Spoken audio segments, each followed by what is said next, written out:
She stepped off that stagecoach crying. Not delicate tears, the kind a person cries when they have been strong for too long and the strength has finally run out. She expected one man.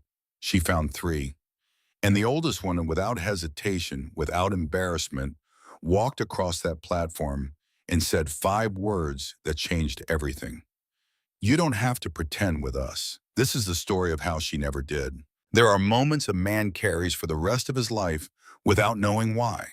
Not the loud ones, not the battles or the funerals or the fires, the quiet ones.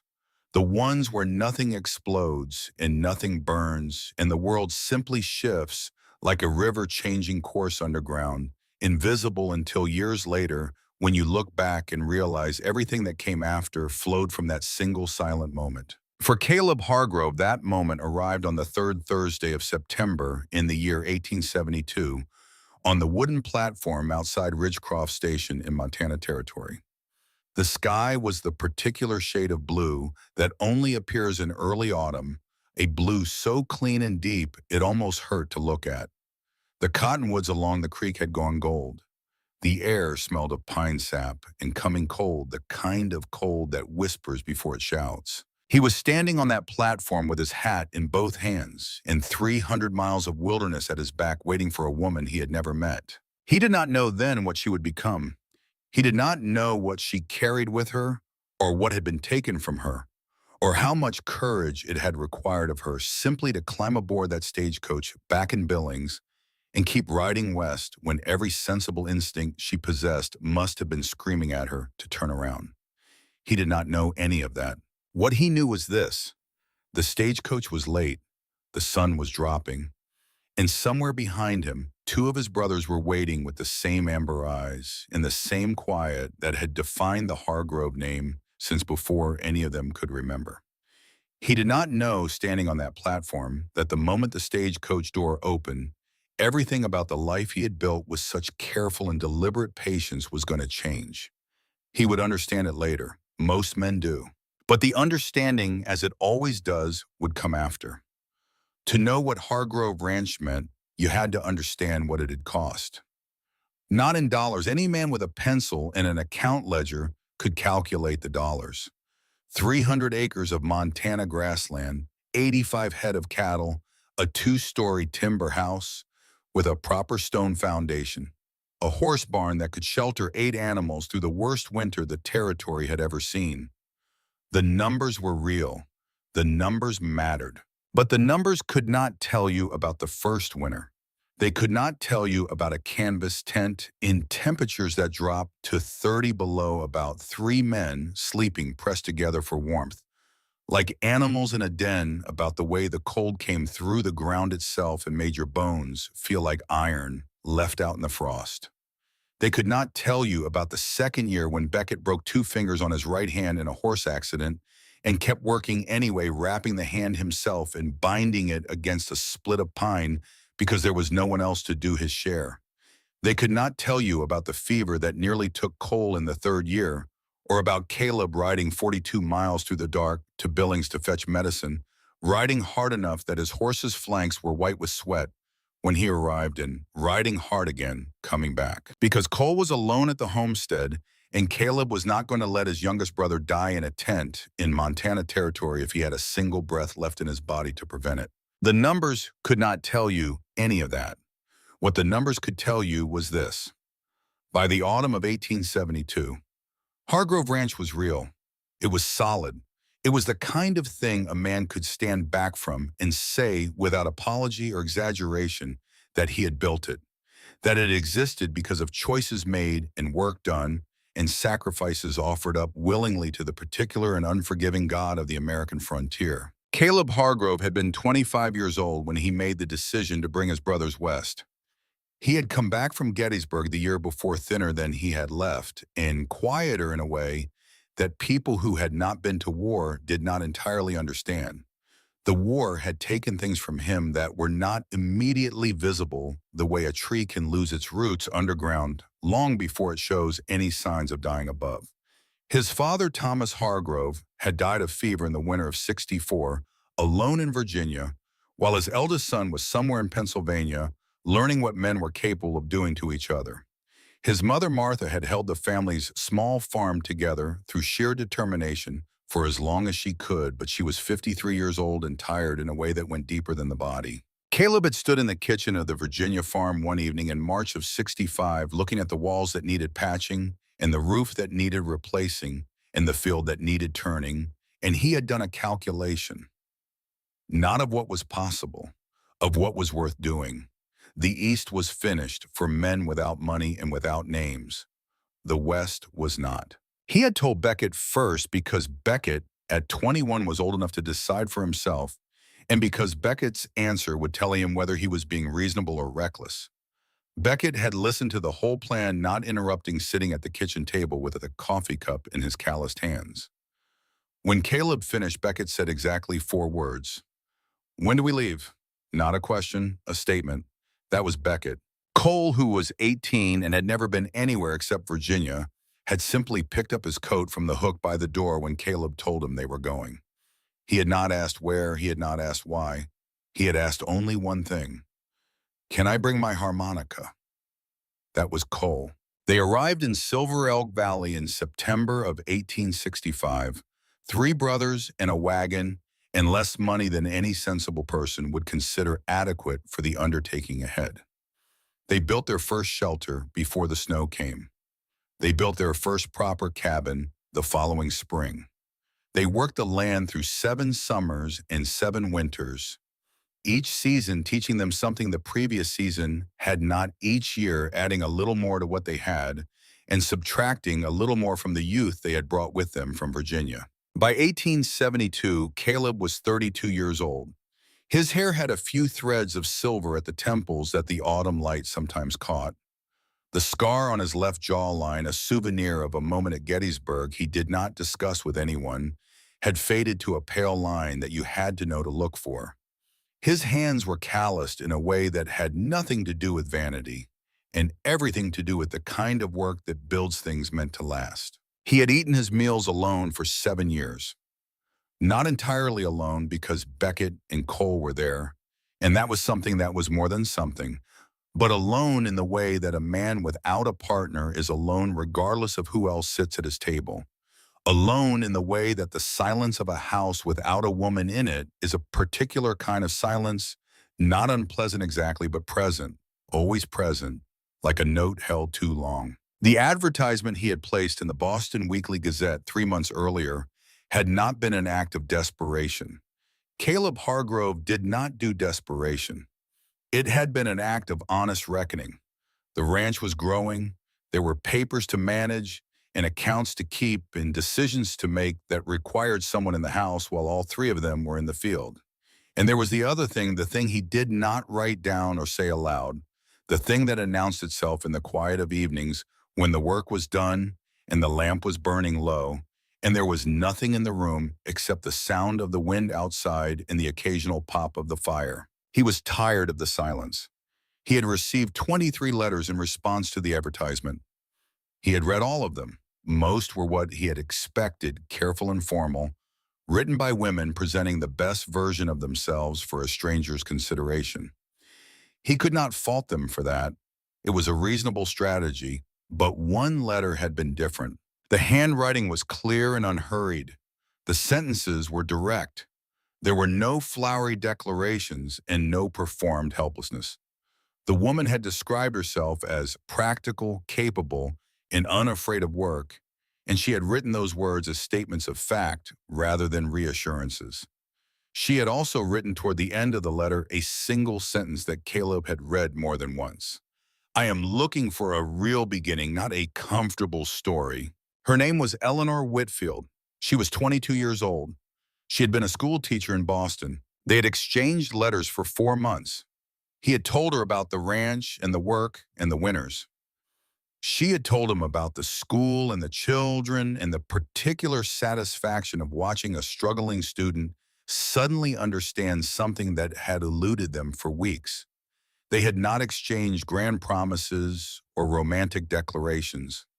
They had exchanged information carefully and honestly, like 2 people mapping the same territory from opposite sides. At the end of the fourth month, Caleb had written one final letter. "If you are still willing, I am still asking." She had written back within 10 days. "I will be on the stagecoach from Billings on the 15th of September." The morning of the 15th, Caleb had risen before light and gone to the barn. He had a habit of working with his hands when his mind was unsettled, and his mind on this particular morning was unsettled in a way he was not entirely accustomed to. He was not nervous exactly. He was something more careful than nervous. Attentive, like a man walking on ice that might hold and might not. He saddled and unsaddled his bay gelding twice for no reason except to have something to do. Then he stood in the barn door and looked out at the ranch in the early gray light, and he thought about what it had taken to build it and what it would mean to have someone else in it and whether he had made a promise he was capable of keeping. He had come to no particular conclusion when he heard Cole behind him while he leaning in the doorway with his thumbs in his belt loops and his hat pushed back on his head. "You've been in here an hour," Cole said. Daisy's starting to look offended. Daisy was the Palomino mare. Cole had picked her out 3 months ago from a rancher south of Billings, said she was the calmest animal he had ever worked with, and had told Caleb without being asked that she would be good for someone who was not yet comfortable with Montana horses. Caleb had not pointed out that Cole had made this selection before Eleanor had agreed to come. Cole had simply nodded as if this were obvious and gone back to work. "Beck up," Caleb asked. "He's already at the corral fence," Cole said, arms crossed. "You know how he gets." Caleb did know. Beckett had not been opposed to the idea of Caleb marrying. He had been opposed with a directness that was very much in his nature to the idea of a stranger moving into the ranch house without any of them having met her first. He had made this argument twice plainly and without malice, and when Caleb had listened and done it his way, regardless. Beckett had said nothing more. That was also very much in his nature. He argued once, maybe twice. After that, he acted. What Beckett had chosen to do on the morning of September 15th was to come to Ridgecroft, not because Caleb had asked him to, because Beckett Hargrove did not send his older brother to face unknown territory alone. They rode into town together, the three of them, and they waited on the wooden platform outside the station while the autumn sun rose over the valley and the cottonwoods shivered in the early wind. Eleanor Whitfield had not cried on the train from Boston to Chicago. She had not cried on the train from Chicago West or at the junction in Cheyenne, where she had changed to the stage line, or through the long, flat miles of Wyoming, while the world opened up around her into something vast and relentless and entirely unlike anything she had grown up knowing. She had not cried because crying felt like surrender, and she had already surrendered enough. She had been 22 years old and in her fourth year of teaching at Alderton Academy, a private school in Boston, when Douglas Whitmore had first made his intentions clear to her. He was 29, the son of the school's headmaster, a man who wore his family's position the way some men wear expensive coats, as though it were a protection against ordinary weather. He was not unkind in the way that obvious men are unkind. He was something more careful than that. He made his interest known in increments, each one plausibly deniable, each one slightly past the boundaries she had set the time before. She had refused him clearly, not once, many times. She had been polite the first several times because she understood the delicacy of her situation and because she was not by nature a person who sought conflict when it could be avoided. She had been less polite as the months went on because her patience, like all things, had limits. And eventually she had told him plainly and without softening that she was not interested and that she would appreciate being left to do her work. What happened next was swift and surgical. Douglas Whitmore went to his father and told him a story. In this story, Eleanor Whitfield had behaved in ways inconsistent with the professional standards of Alderton Academy. She had created situations intended to mislead. She had damaged the reputation of a man who had done nothing to deserve it. The headmaster who loved his son with the particular and uncritical devotion of a father who had never been given cause to doubt him, believed the story completely. The Board of Trustees had been sympathetic but resolute. 3 weeks after Douglas visited his father's office, Eleanor Whitfield no longer had a position at Alderton Academy. 3 weeks after that, no other school in Boston would return her inquiries.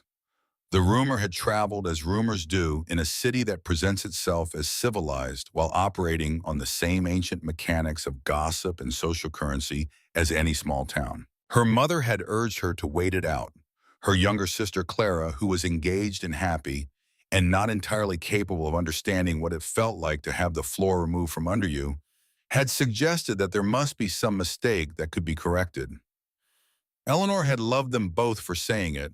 She had also known with the practical clarity that had always been one of her better qualities that they were wrong. She could wait. She could stay in Boston and drink tea and hope that time would soften what had been said about her. She could smile at the right parties and be patient and let the shape of her life be determined by the man who had decided to lie about her. Or she could go somewhere that no one had heard the story yet. She had found the advertisement on a Tuesday. She had read it standing in the kitchen of her mother's house with a coffee cup going cold in her hand, a rancher in Montana territory. Practical woman wanted, hard life, fair man. She had written the letter the same afternoon, sitting at the kitchen table while her mother slept upstairs, and she had not told anyone she was doing it, not because she was ashamed, but because she was not yet ready to explain it. She was not entirely sure she could explain it. What she knew was that the letter needed to be written, and so she wrote it. 4 months of correspondence had done something she had not anticipated. She had come to respect Caleb Hargrove from a distance. Not romantically, not in the way that young women in novels fell for men they had never seen.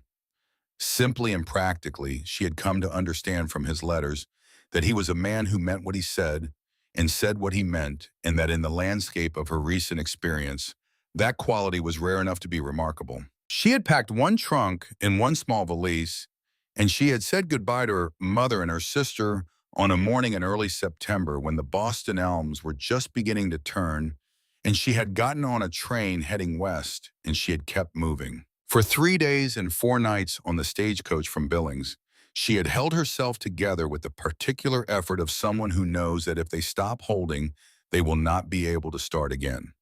She had not eaten much. She had slept in small doses, sitting upright with her valise in her lap. The country outside the coach window had grown larger and emptier, with every mile the mountains rising to the north and west.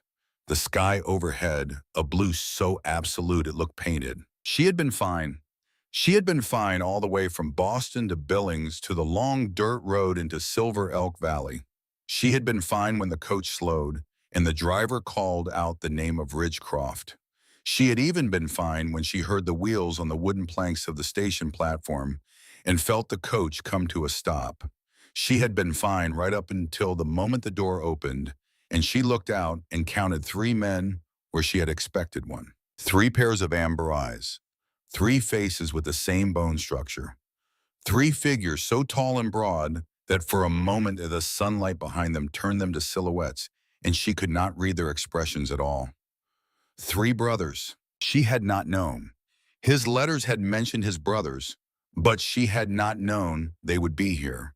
She had not known that she would be stepping into a family and not simply a marriage, and the weight of that realization, added to everything else she had been carrying for 3 days without putting down, arrived all at once in a way she could not stop. She put her hand on the coach door frame and stepped down onto the platform, and she did not look away because looking away felt like something she could not afford. But she was crying, not delicately, not the way women are supposed to cry in public situations. She was crying the way a person cries when they have been strong for too long and the strength has simply run out. She kept her shoulders straight. She held the valise against her chest with both hands. She kept her chin up, but the tears were there and they were real, and there was nothing she could do about them. The oldest one, the one with the gray in his hair and the scar on his jaw, took off his hat. He held it in both hands against his chest, and he walked across the platform to her without hurrying, without any sign of the discomfort or embarrassment she had braced herself for, and he said her name. Miss Whitfield. His voice was the voice she had expected from his letters, quiet and even. Not warm exactly, but steady in a way that warmth sometimes is not. She nodded because she did not trust her voice. "I'm Caleb Hargrove." He held out his hand. She put her hand in his, and the first thing she felt was how still he was. A man who did not shift or fidget or look around at the people watching from the edges of the platform. A man who simply stood where he was and let the moment be what it was without trying to improve it. Then he said the thing she would carry for the rest of her life, said it low and without ceremony, just a simple statement of fact delivered to her and no one else. You don't have to pretend with us. She had been prepared for many things. She had rehearsed small talk and practical questions and the careful social performances of a woman meeting strangers under difficult circumstances. She had not been prepared for that. She had not been prepared for someone to simply look at her crying on a train platform in a territory she had never seen before and tell her that the performance was not required. Something in her chest that had been pulled tight for a very long time released slightly. Not all the way, not enough to call relief, but enough to breathe. Behind Caleb, the younger one with the dark blonde hair and the hat pushed back, took her valise from her hands with the easy practicality of someone who was useful by habit rather than by effort. He said, "Welcome to Ridgecroft." And his voice was younger than the other two and a little gentler, and she would understand later that this was Cole. The middle one, the one with the auburn hair and the arms still folded, said nothing at all. But his eyes were on her face with an attentiveness that was not hostile and not warm and was something more complicated than either. She would understand later that this was Beckett, and she would understand in the weeks that followed that his silence on that platform was not indifference. It was the silence of a man who decides whether to trust slowly and deliberately and never without cause. Caleb stepped slightly to one side so she was not facing the sun, and he said quietly, "The wagon is around the side of the station. When you're ready." He did not say she needed to stop crying first. He did not say anything that required her to be different than she was. He simply told her where the wagon was, and he walked beside her when she moved toward it, and he did not look at the people watching from the doorways of the station. She would think about that later, about what it meant to walk beside someone who did not feel the need to apologize for you or explain you or manage the impression you were making on people who did not matter. She would think about it and she would begin to understand. The road from Ridgecroft to Hargrove Ranch ran north through the valley for 8 miles, winding between stands of pine and through 2 shallow creek crossings where the water ran cold and clear over brown stones. The autumn grass on either side was the color of turned honey, still long enough to bend in the afternoon wind, moving in slow waves the way water moves. Above the valley walls, the mountains were present, but distant, gray and permanent, indifferent to the small wagon and its occupants, in the way that mountains always are. Cole and Beckett rode horses on either side at a comfortable distance. The wagon horse, a reliable chestnut, moved at a steady walk that rocked the wagon gently on the uneven ground. They had been riding for perhaps 20 minutes when Eleanor made a decision she had been working up to since the platform. "I was not entirely honest in my letters," she said. She said it to the road ahead. Caleb held the reins steady and let her speak. "About what?" he asked. "I told you I was a school teacher. That was true. I told you I wanted a new beginning. That was also true."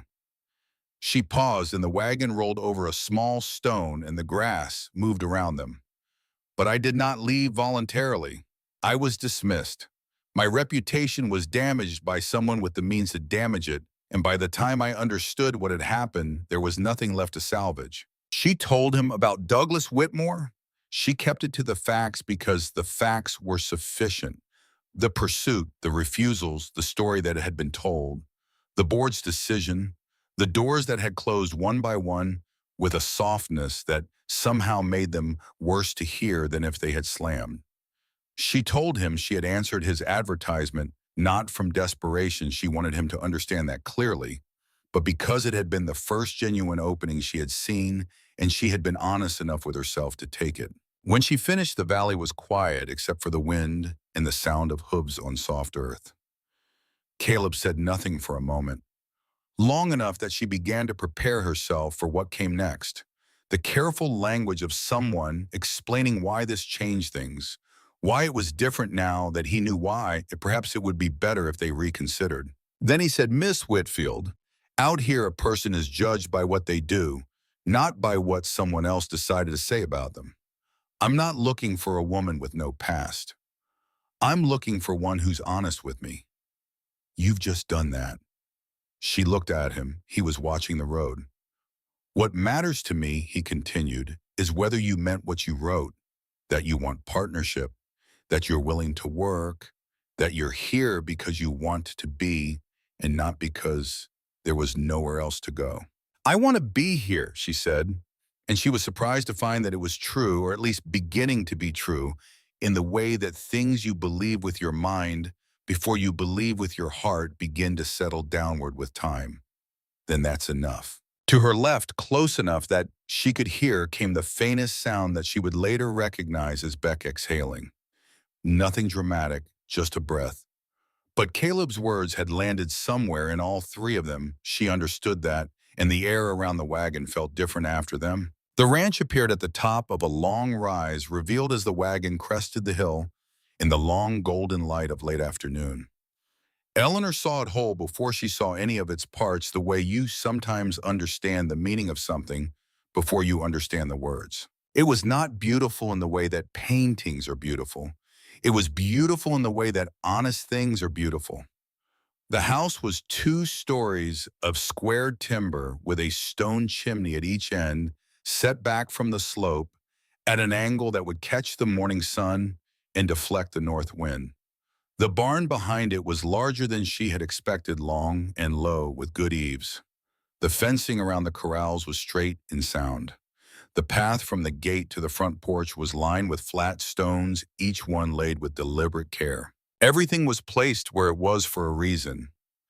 Everything had been thought about. Nothing had been left to accident. She understood looking at it that this was what 7 years looked like when they were spent well. Not 7 years of getting rich. 7 years of building something meant to stand. You built all of this, she asked. Mostly. A pause. Had help raising the house frame. Everything else, the three of us. She held that for a moment. The three of them. A red dog came bounding from behind the barn, barking with the enthusiastic conviction of an animal that considered all arriving strangers to be either a great adventure or a significant threat, and had not yet determined which category this particular visitor fell into. That's Captain, Cole said, riding up alongside.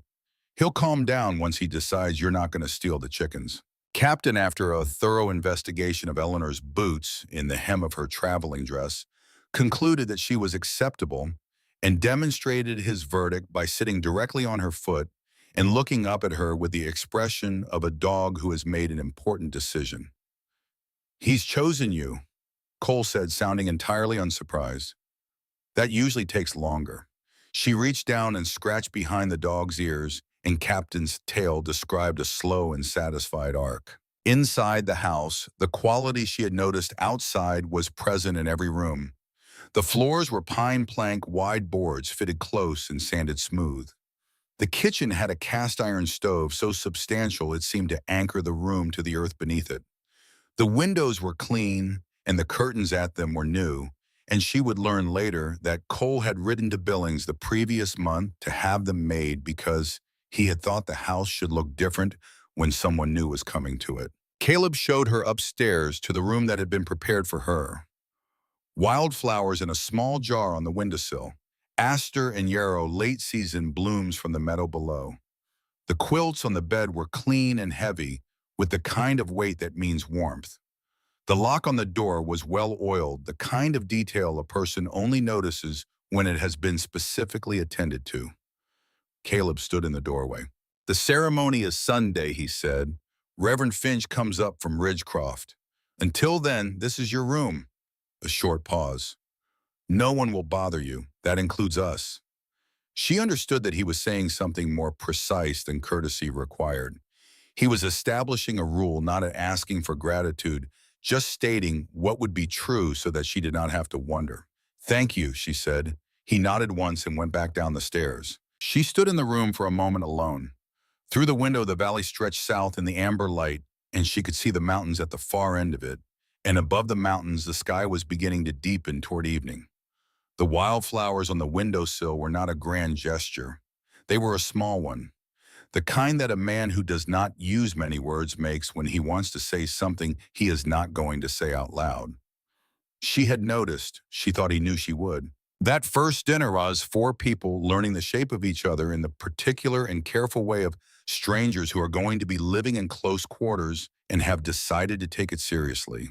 Eleanor had offered to cook not as a performance, but because she needed something to do with her hands, and because the kitchen was a place she understood. Cole stayed to help, pointing out where things were kept with the easy openness of a young man who was comfortable with people and sees no particular reason to be otherwise. He showed her the cast iron skillet and the shelf where the flour was stored and the cold box beside the back door where the meat was kept, and he did so with a thoroughness and a patience that made her think he had been thinking about how to be helpful before she arrived. Beck brought water in from the well. He did not make conversation while doing it. He did not ignore her either. He was simply present in the way of someone doing his part without requiring acknowledgement. When the four of them sat down at the table, the food was plain and good, the kind of meal that says nothing about the people who made it, except that they know what they are doing. For a while, they talked about the ranch. Caleb told her about the cattle and the schedule and the plans for the following spring. She asked questions that were not polite questions, but real ones about the cost of winter feed and the distance to the nearest buyer and the timing of the calving season. He answered them directly without the mild surprise that men sometimes show when women ask about numbers, and she appreciated the absence of it. Then Beck set down his fork and looked at her. "I need to ask you something straight," he said. The table got quieter, though no one moved. "You came here on my brother's advertisement. You've never met us. Now you can see the situation. 3 men in one house." He held her gaze. "If you want to change your mind, say so now, not after Sunday. Now." Cole set down his own fork very carefully. Caleb did not move, but something in his posture became attentive in the way of a man who is listening to see what she will do. She looked at Beckett for a moment. He was not hostile. He was not cruel. He was honest in the way of a man who has learned through some experience that had left its mark on him that the cost of dishonesty is always higher than the cost of clarity. "That is a fair question," she said, "and it deserves a fair answer." She kept her eyes on him. "I am not here because I had no other choice. I had options. None of them were as good as this one, but they existed. I chose to come because what your brother wrote in his letters told me he understood something about what I was looking for." She paused. "I did not expect 3 of you. That is true, but it does not change my answer. I want to be here." She stopped. Then she said, "My question is whether you want me here." Beck looked at her for another moment. Something shifted in his expression small enough that she might have missed it if she had not been paying close attention. Not warmth exactly, but something adjacent to respect. "That's the answer I needed to hear," he said. He picked up his fork and went back to eating. Cole let out a breath that was too controlled to be accidental. Then when Caleb and Eleanor both looked at him, he had the expression of a man who has been caught doing something entirely reasonable. "The tension dropped about 15 degrees, he said with complete composure. "I was simply acknowledging it." Eleanor Whitfield laughed. Not a polite laugh, a real one, unexpected, coming from somewhere she had not expected to find anything for a while. The 3 brothers heard it. Caleb heard it especially. And later, much later, he would tell her that it was in that moment, not on the platform in Ridgecroft and not on the wagon road home, but in that kitchen with the lamp burning low and the first meal on the table and the dog sleeping by the stove that he understood he had not made a mistake. The house went quiet around 9 o'clock. Cole had gone to the porch with his harmonica, as Eleanor would learn he often did, playing something soft and unhurried that floated in through the window screens like a second kind of quiet. Beck had checked the animals a final time and come back through the kitchen to the stairs, saying goodnight to no one in particular, in the way of a man who considers a courtesy sufficient without requiring a ceremony. Caleb had gone to the barn. She had seen the lamplight through the small window from the upstairs hallway, a yellow rectangle against the dark outside, and through it, the shape of him sitting on a crate with a paper in his hands. Not looking at it, but holding it the way a man holds something when the thing he is actually doing is thinking. She went to her room and sat on the edge of the bed and opened her valise. Under the clothes, wrapped in a folded piece of muslin, was a letter in an envelope she had never opened. She had received it the morning she left. Boston slipped under the door of her mother's house before she was awake, and she had known from the handwriting on the front whose it was without needing to read the name. Douglas Whitmore. She had not read it on the train. She had not read it in Cheyenne or in the Billings or during 3 days on the stagecoach. She had carried it the way you carry things that might change the shape of your thinking, wanting to arrive somewhere solid before you let them in. She held it now. The paper was slightly worn at the corners from handling, although she had only handled it enough to know she was not yet ready. She put it back in the valise without opening it. She would read it later, not tonight. Tonight she was in a room with wildflowers on the windowsill and a lock on the door, and a dog sleeping somewhere below her, and the sound of a harmonica coming through the window, and 3 pairs of amber eyes somewhere in this house. And she was not going to let a sealed envelope from Boston take any of that from her before she had the chance to understand what she had arrived at. She went to the window and looked out. The valley was dark, but not entirely dark. The stars over Montana were of a different order than the stars over Boston, more numerous and more present, as though the sky here had agreed to be taken seriously.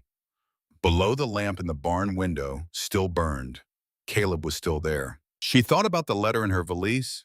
She thought about the fact that the envelope bore a return address and that the return address would tell Douglas Whitmore's associates, if he had any in Montana, exactly where she had gone. It was a small thought, not large enough to be a fear. Not on this night in this room with the stars overhead and the harmonica quiet now, and the sound of the valley settling into darkness. But it was there, small and quiet and patient, the way that certain kinds of trouble always are before they arrive. She pulled the curtain and went to bed. She lay in the dark and listened to the house and the land around it. And somewhere between one breath and the next, she fell asleep for the first time in weeks without having to work at it. Outside, the stars burned cold and permanent over Silver Elk Valley.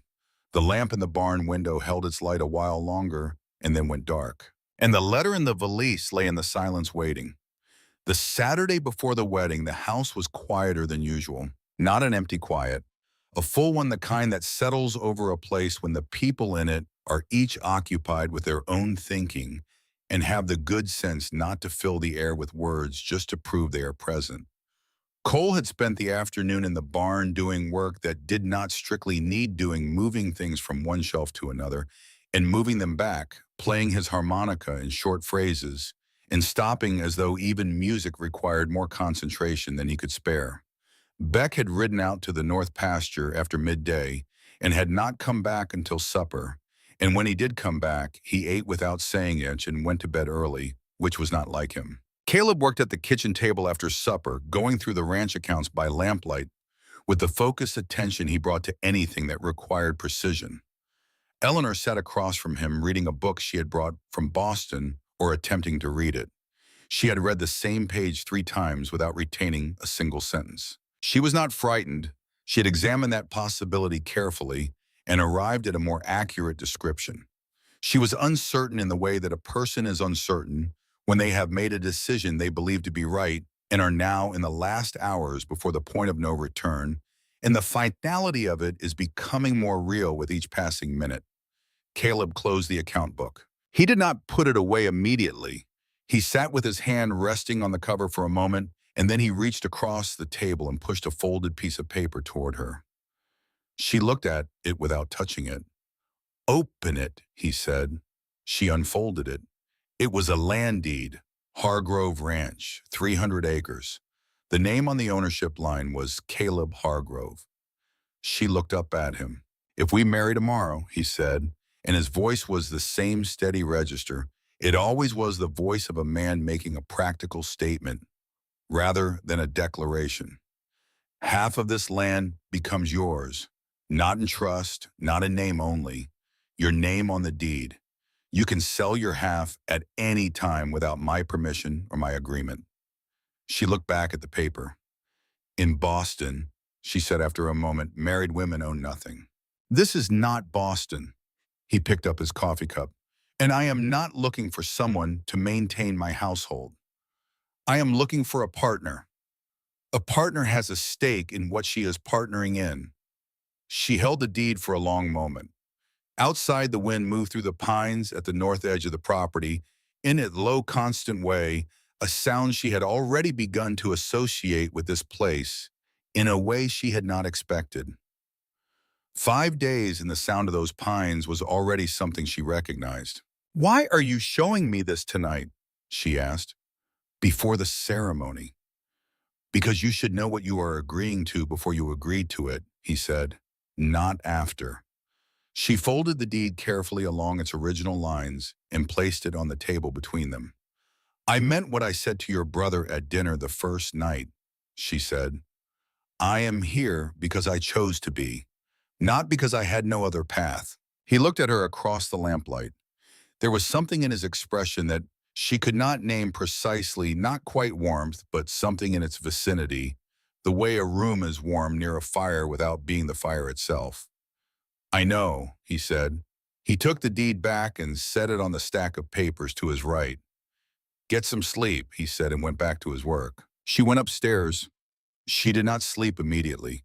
She lay in the dark and listened to the pines, and she thought about what it meant that a man who spoke in short sentences and kept his inner life behind a wall of practical efficiency had sat across a kitchen table and told her in his particular language of deeds and property lines in legal documents that she was not a guest in this life.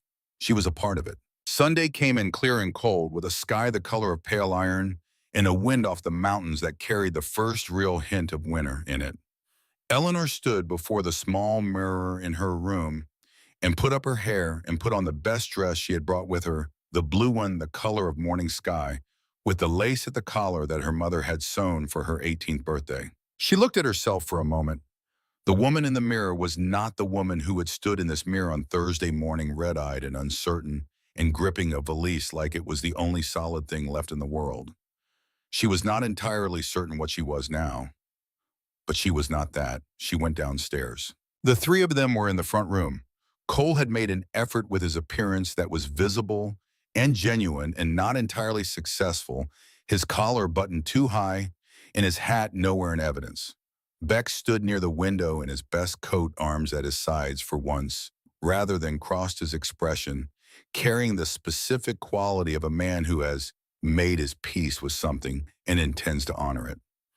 Caleb was in dark wool, his hair combed back, no hat, and he was the one who looked up when she came down the stairs. He did not say anything elaborate. He said, "You look well," with the plain sincerity of someone for whom those three words carry exactly the weight they are meant to carry, and not a syllable more. Reverend Owen Finch had ridden up from Ridgecroft before dawn, a small, wiry man of 60-odd years, with white hair and the kind of eyes that had seen enough of human nature to have stopped being surprised by any of it. He conducted the ceremony in the front room with a directness that Eleanor appreciated. No performance, no theater, just the words that mattered and the silence between them. When Caleb placed the ring on her finger, a plain gold band that he had ordered from Billings the month before, his hands were steady. Hers were not quite steady, but they were close. When Reverend Finch said the words that concluded the ceremony, Caleb leaned down and kissed her once briefly, and with great seriousness, the way a man signs his name to something he intends to honor. Afterward, Cole looked at his boots for a moment. Then he looked up, and his eyes were bright in a way that he did not bother to explain or apologize for. Beck walked to Caleb and put his hand briefly on his brother's shoulder, one firm grip and release, and said nothing. He did not need to. Caleb understood. Marriage on a Montana ranch in the autumn of 1872 was not a romantic arrangement. It was a practical one, and its practicality was its dignity. Eleanor learned this in the weeks that followed, not as a lesson, but as a lived reality, the way you learn the weight of something only by carrying it.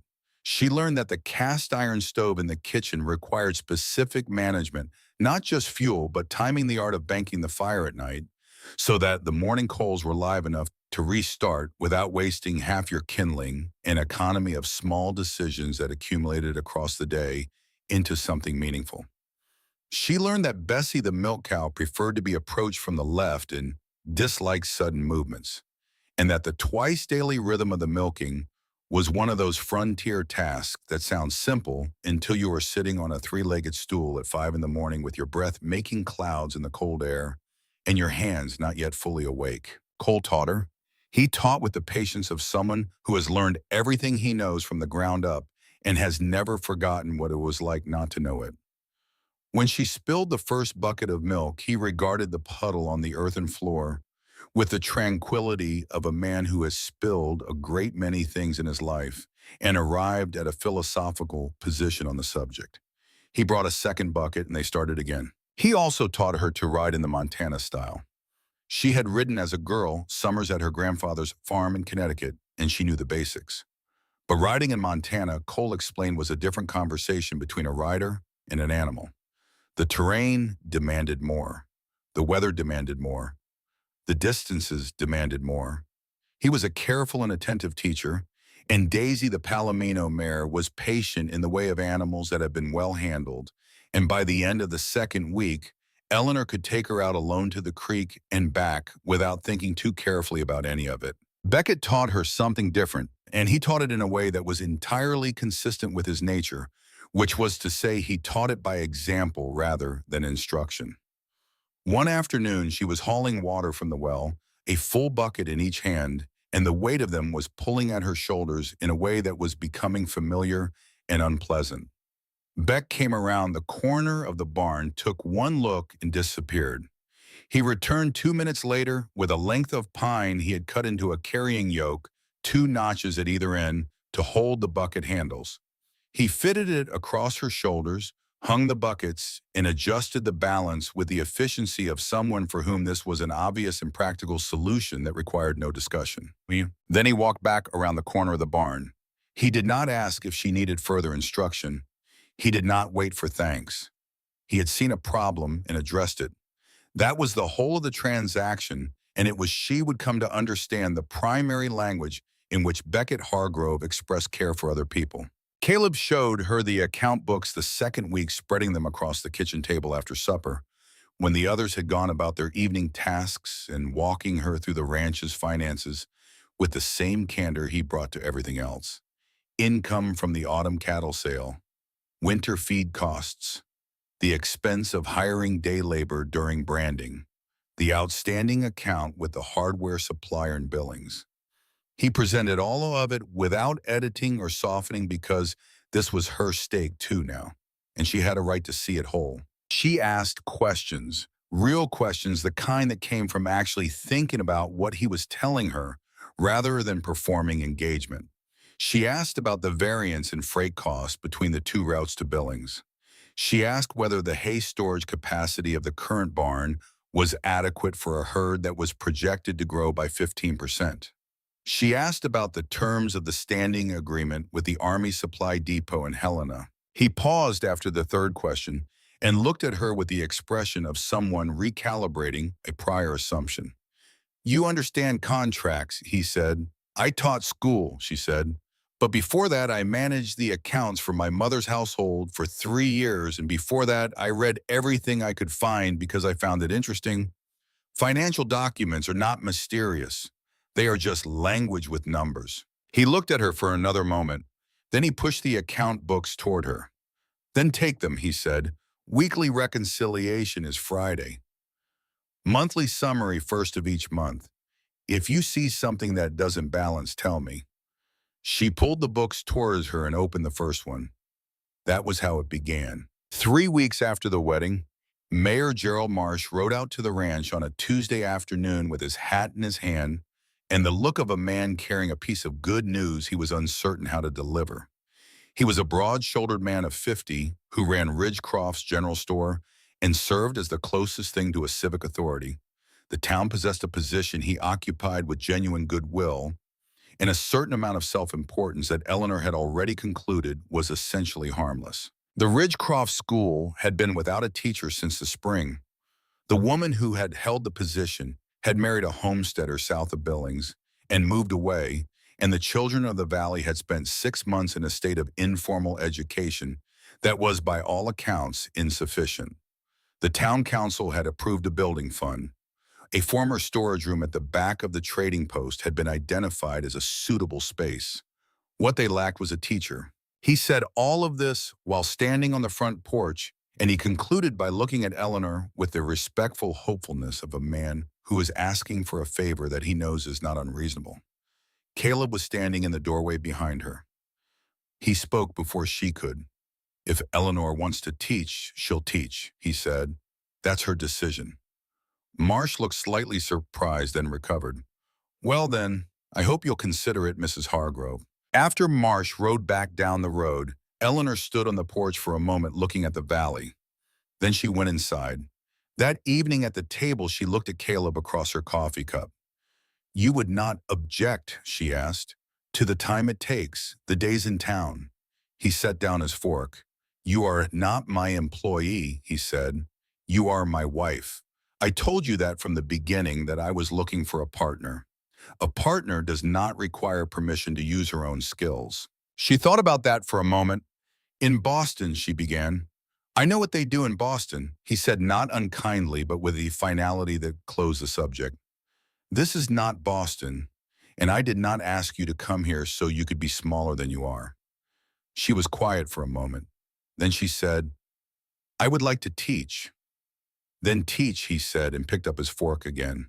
Cole, who had been listening with the attentive neutrality of someone very carefully not involving himself in a conversation that did not require his involvement, allowed himself a small smile at his coffee cup. Beck said nothing. But later, when Eleanor passed the barn on her way to feed the chickens, she heard the sound of an extra nail being driven into the loose board on the schoolroom bench that had been sitting in the storage room, the bench that still needed repair before the children could use it. She did not say anything about it. Neither did he. The school opened on the first Monday of October with 19 students ranging in age from 6 to 14, packed into a room that smelled of pine resin and old grain and fresh whitewash. Eleanor stood at the front of it and felt something open in her chest that had been closed since March. Not joy exactly, something quieter, recognition. The knowledge that she was in the right place, doing the right thing, and that it had been a long time since she had been able to say that honestly. She was home. She was in the middle of a lesson on long division. On the second week of October, the children bent over their slates in the particular concentrated silence of young people, working at something that requires all of their attention when the door of the schoolroom opened. She did not look up from the equation she was writing on the board. "Class is in session," she said in the clear, caring voice she had developed over 4 years of managing rooms full of children. "If you do not have a student here, please come back at 3 o'clock. There was a pause. She finished writing the equation and set down her chalk and turned around. Douglas Whitmore stood in the doorway. He was dressed well, as he always was, in clothes that announced the distance between Boston and the frontier without being ostentatious about it. He was 30 years old and well-made, and he had a way of standing in a doorway that suggested he had considered in advance how he would look doing it. His expression was pleasant. It had always been pleasant. Pleasantness had always been one of his better weapons. 19 children were completely still. Eleanor looked at him. He looked at her. She turned back to the board. "Second problem," she said to the class in exactly the same tone she had been using before the door opened, the tone of a woman who has decided that this moment will not be the shape of this room. "Copy this one down." She wrote the next equation. She heard the door close behind her. She did not look at it. She continued writing her chalk, moving steadily across the board, and she did not let her hand tremble, and she did not allow the 19 children watching her to see anything except a teacher doing what teachers do, which is teach. When the school day ended at 3 o'clock, and the children had gathered their things and gone out into the afternoon, Eleanor sat at her desk for a moment. The room was quiet. Through the single window, she could see the main street of Ridgecroft in the October light. Young Jimmy Aldrich, the 12-year-old son of the blacksmith, was sweeping the step outside. He had stayed behind after the others left, which was not unusual. He was a child who made himself useful as a matter of habit. "Jimmy," she said, "did you see the man who came to the door earlier?" "Yes, ma'am," Jimmy said without stopping his sweeping. "Did you know him?" "No, ma'am. He had an Eastern horse, the good kind." A pause. "He was asking around this morning about Hargrove Ranch." She nodded once slowly, the way a person nods when they are confirming something they were already expecting. "Thank you, Jimmy," she said. She gathered her things and went home. Caleb heard it first from her because she told him that evening. She told him plainly the way she told him most things, without performance and without minimizing. She told him Douglas had come to the school and what she had done and what Jimmy had said about the questions being asked in town. Caleb listened without interrupting. When she finished, he was quiet for a moment. "He knows where you are," he said. "He knew before he came," she said. "He found out from my sister, I think. Not deliberately. Clara doesn't know how to be indirect about things." A pause. "He's been planning this." Caleb looked at the far wall of the kitchen, which was his way of looking at a problem from different angles without needing to narrate the process. Then he said, "I'm going to tell Beck and Cole." "I know," she said. He looked at her. "You're not going to argue about handling it yourself." "I'm not going to handle it by myself," she said. "There's a difference between those two things." He almost smiled. Not quite, but close enough that she saw the shape of where a smile would be if he allowed it. "Tomorrow," he said, meaning he would talk to his brothers the next morning. "Tonight, let's eat." She put supper on the table. They ate, and the conversation at the table that evening was not about Douglas Whitmore. It was about the cattle count and the weather coming in from the northwest and whether the south fence line needed attention before the first hard frost. It was about the ordinary mechanics of a life being lived, and Eleanor sat in the middle of it and understood that this was in its own way a form of protection. The world outside could bring whatever it intended to bring. Inside this kitchen, in this lamplight, things continued as they were, because that was what you did when you had built something worth continuing.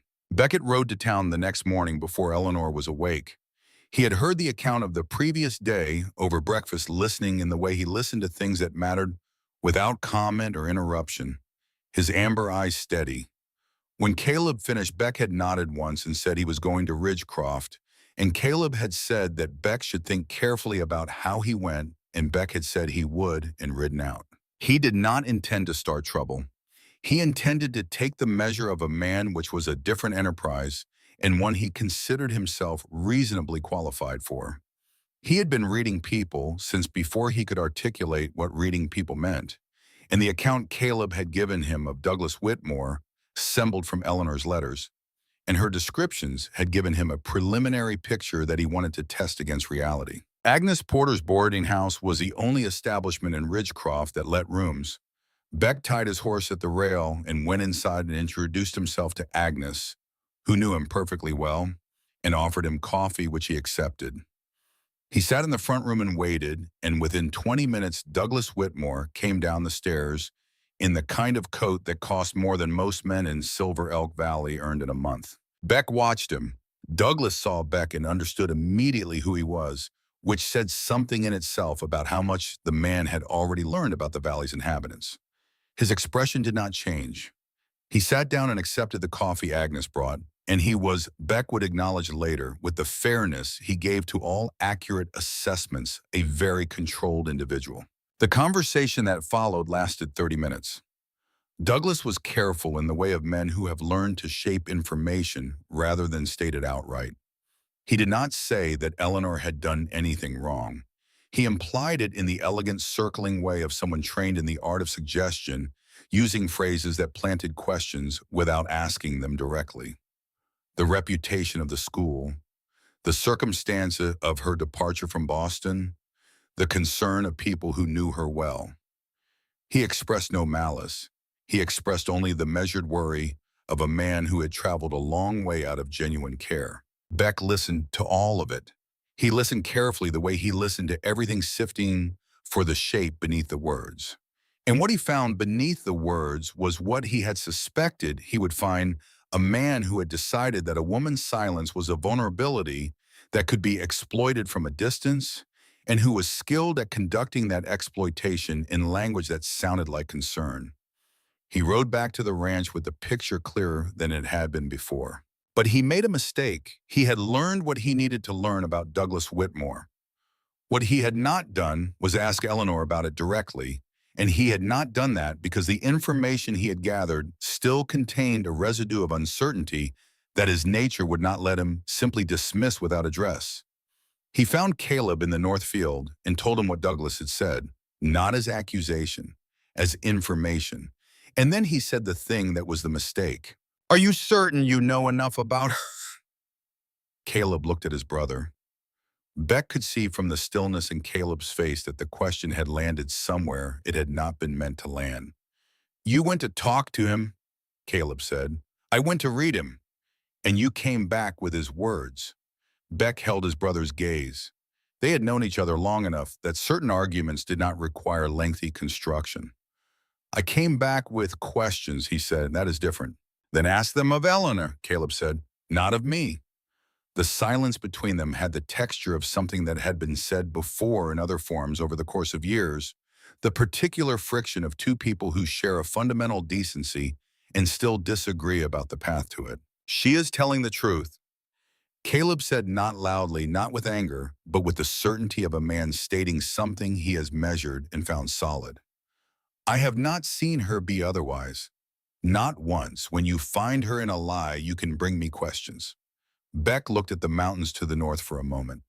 Then he said, "You're right." That was all.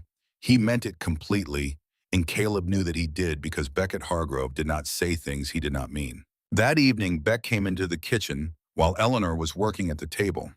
He set a cup of coffee down beside her without being asked, then stood, without sitting, which was his way of saying something briefly rather than settling into a conversation. "I spoke to Douglas Whitmore this morning," he said. She looked up. "I was wrong to do it without telling you," he said, "and I was wrong to bring what he said to Caleb instead of to you." He paused. "If you have questions to answer, they should come from me to you, not from him to us." She held his gaze for a moment. "Thank you for saying so," she said. He nodded. "What he said about you," Beck continued, "I didn't believe it. I want you to know that. I asked the wrong way, but I already had the right answer." She turned back to the papers in front of her. "He is very good at what he does," she said. "He has had practice." Beck looked at her for another moment with the eyes of someone reassessing a calculation he had run previously and finding that the answer he had reached was on reflection more accurate than the one he had started with. Then he went to the door.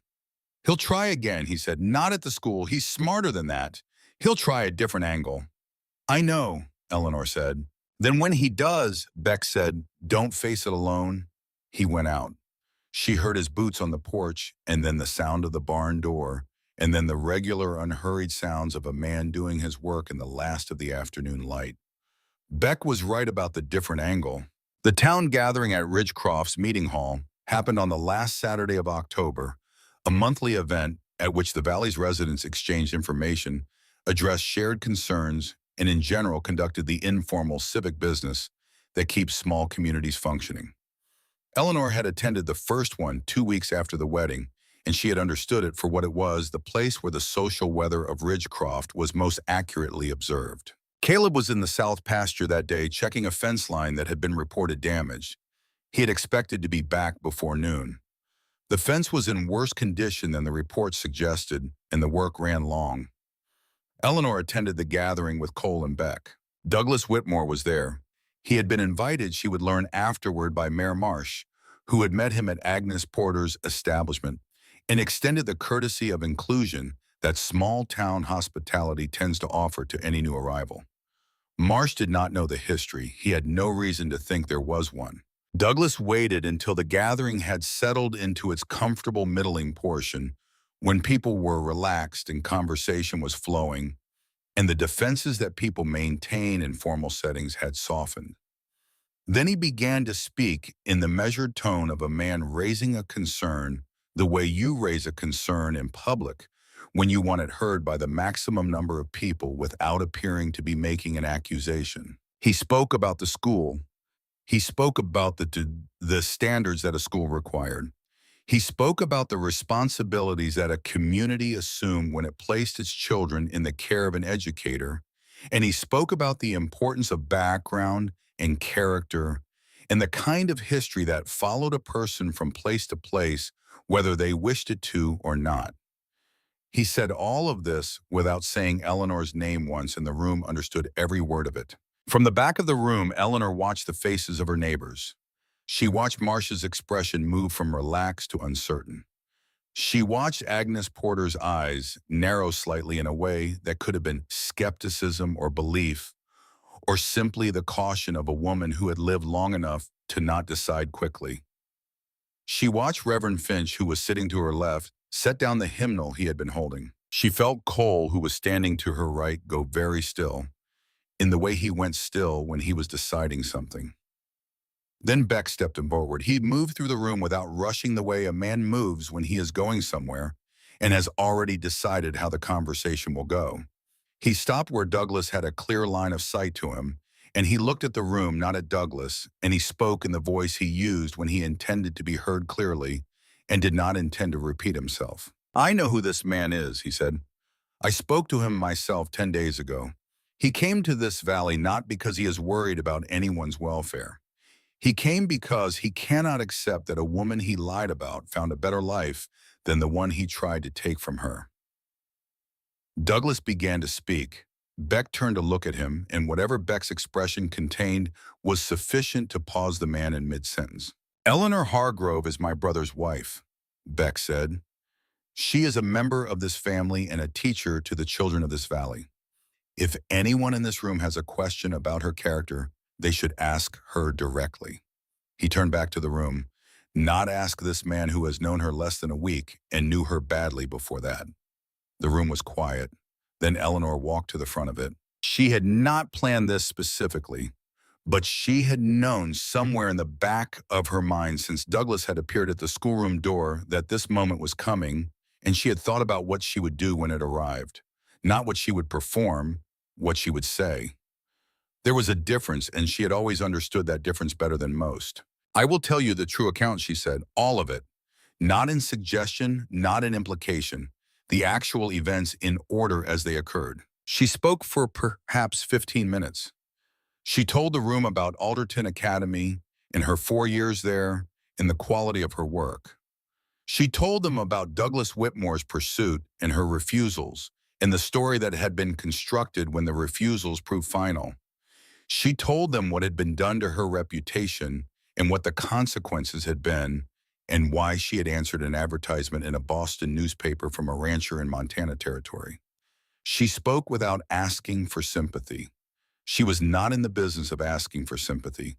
She stated facts in the manner of a teacher, which is to say clearly and without unnecessary decoration, and she let the room draw its own conclusions. When she finished, the room was still quiet. Reverend Finch rose from his chair and said, in the particular tone of a man who has made a determination, "I think we have heard what we needed to hear." Douglas Whitmore looked at Eleanor from across the room with an expression that was still remarkably pleasant, because he was a man who had trained himself never to let the pleasant surface slip in public. But underneath the pleasantness there was something else, and Eleanor had known him long enough to recognize it. He had not expected this. He had expected her to be smaller than this, and she was not. Cole was standing at her shoulder when she stepped back, solid and undemonstrative, the way he was solid and undemonstrative about most things. He did not say anything, but his presence beside her said what she would have had difficulty saying herself, which was that she was not standing alone and had not been standing alone since September and was not going to be standing alone anytime soon. 2 days after the town gathering, a letter arrived from Boston. It was addressed to Eleanor Hargrove at Hargrove Ranch, Ridgecroft, Montana Territory, and it bore the return addresses of 4 individuals. 3 were parents of former students. One was a teacher named Augusta Hartwell, who had worked alongside Eleanor for 2 of her 4 years at Alderton and had witnessed more than she had previously been willing to put into writing. They wrote to say that they had heard Douglas Whitmore had traveled west. They wrote to say that in the time since Eleanor's departure from Boston, several of them had spoken privately to each other and had arrived at a shared account of events that differed significantly from the account that had been officially recorded. They wrote to say that they were willing, if it would be useful, to provide written statements attesting to what they knew. Eleanor read the letter twice at the kitchen table. Then she placed it in the center of the table and waited for Caleb to come in from the barn. He read it. He set it down. He looked at her. "Why did you not contact these people before you left?" he asked. Not harshly, but directly, the way he asked everything. She felt a flicker of something that was the beginning of anger, fair and real, and not to be apologized for. Because when a person has been hurt badly enough, she said, they do not think about building a case. They think about getting away from where it hurts. She held his gaze. "Did you sit down after Gettysburg and write a report on the injustice of it? Or did you come home and put your head down and try to make something out of what was left?" He looked at her for a long moment. Something moved in his expression, below the surface, the way things move in deep water when something disturbs it from above. "That is a fair answer," he said quietly. "I pushed when I should not have." "You were not wrong to ask," she said. "The answer is simply what it is." He picked up the letter again and read it through once more. "This does not resolve the situation with Whitmore," he said, "but it changes the footing." "Yes," she said. He set the letter down. "When we are ready to use it," he said, "we will use it together." She nodded. That was the agreement, unstated and complete, the kind that does not require formal words, because the people making it already understand each other well enough. Cole and Beck were told that evening. Cole read the letter with the focused care he brought to anything written, his lips pressed together in the way they pressed together when he was working something through. Beck read it faster, which was his way, scanning for the essential structure of a situation before attending to its details. When Beck finished, he set it down and said, "Whitmore has been asking questions about the ranch's financial arrangements. Not about Eleanor directly, about the land." Caleb looked at him. "The grain supplier in Ridgecroft mentioned it to me yesterday," Beck said. "Whitmore has been inquiring whether there have been any recent changes in ownership or management." A pause. "He is not pursuing her reputation anymore. He is pursuing the ranch." The table was quiet. Outside, the wind had picked up from the northwest, the cold edgy in it sharper than it had been that morning. "He cannot do anything with the land," Caleb said. "He can damage relationships," Beck said, "with suppliers, with the Army contract.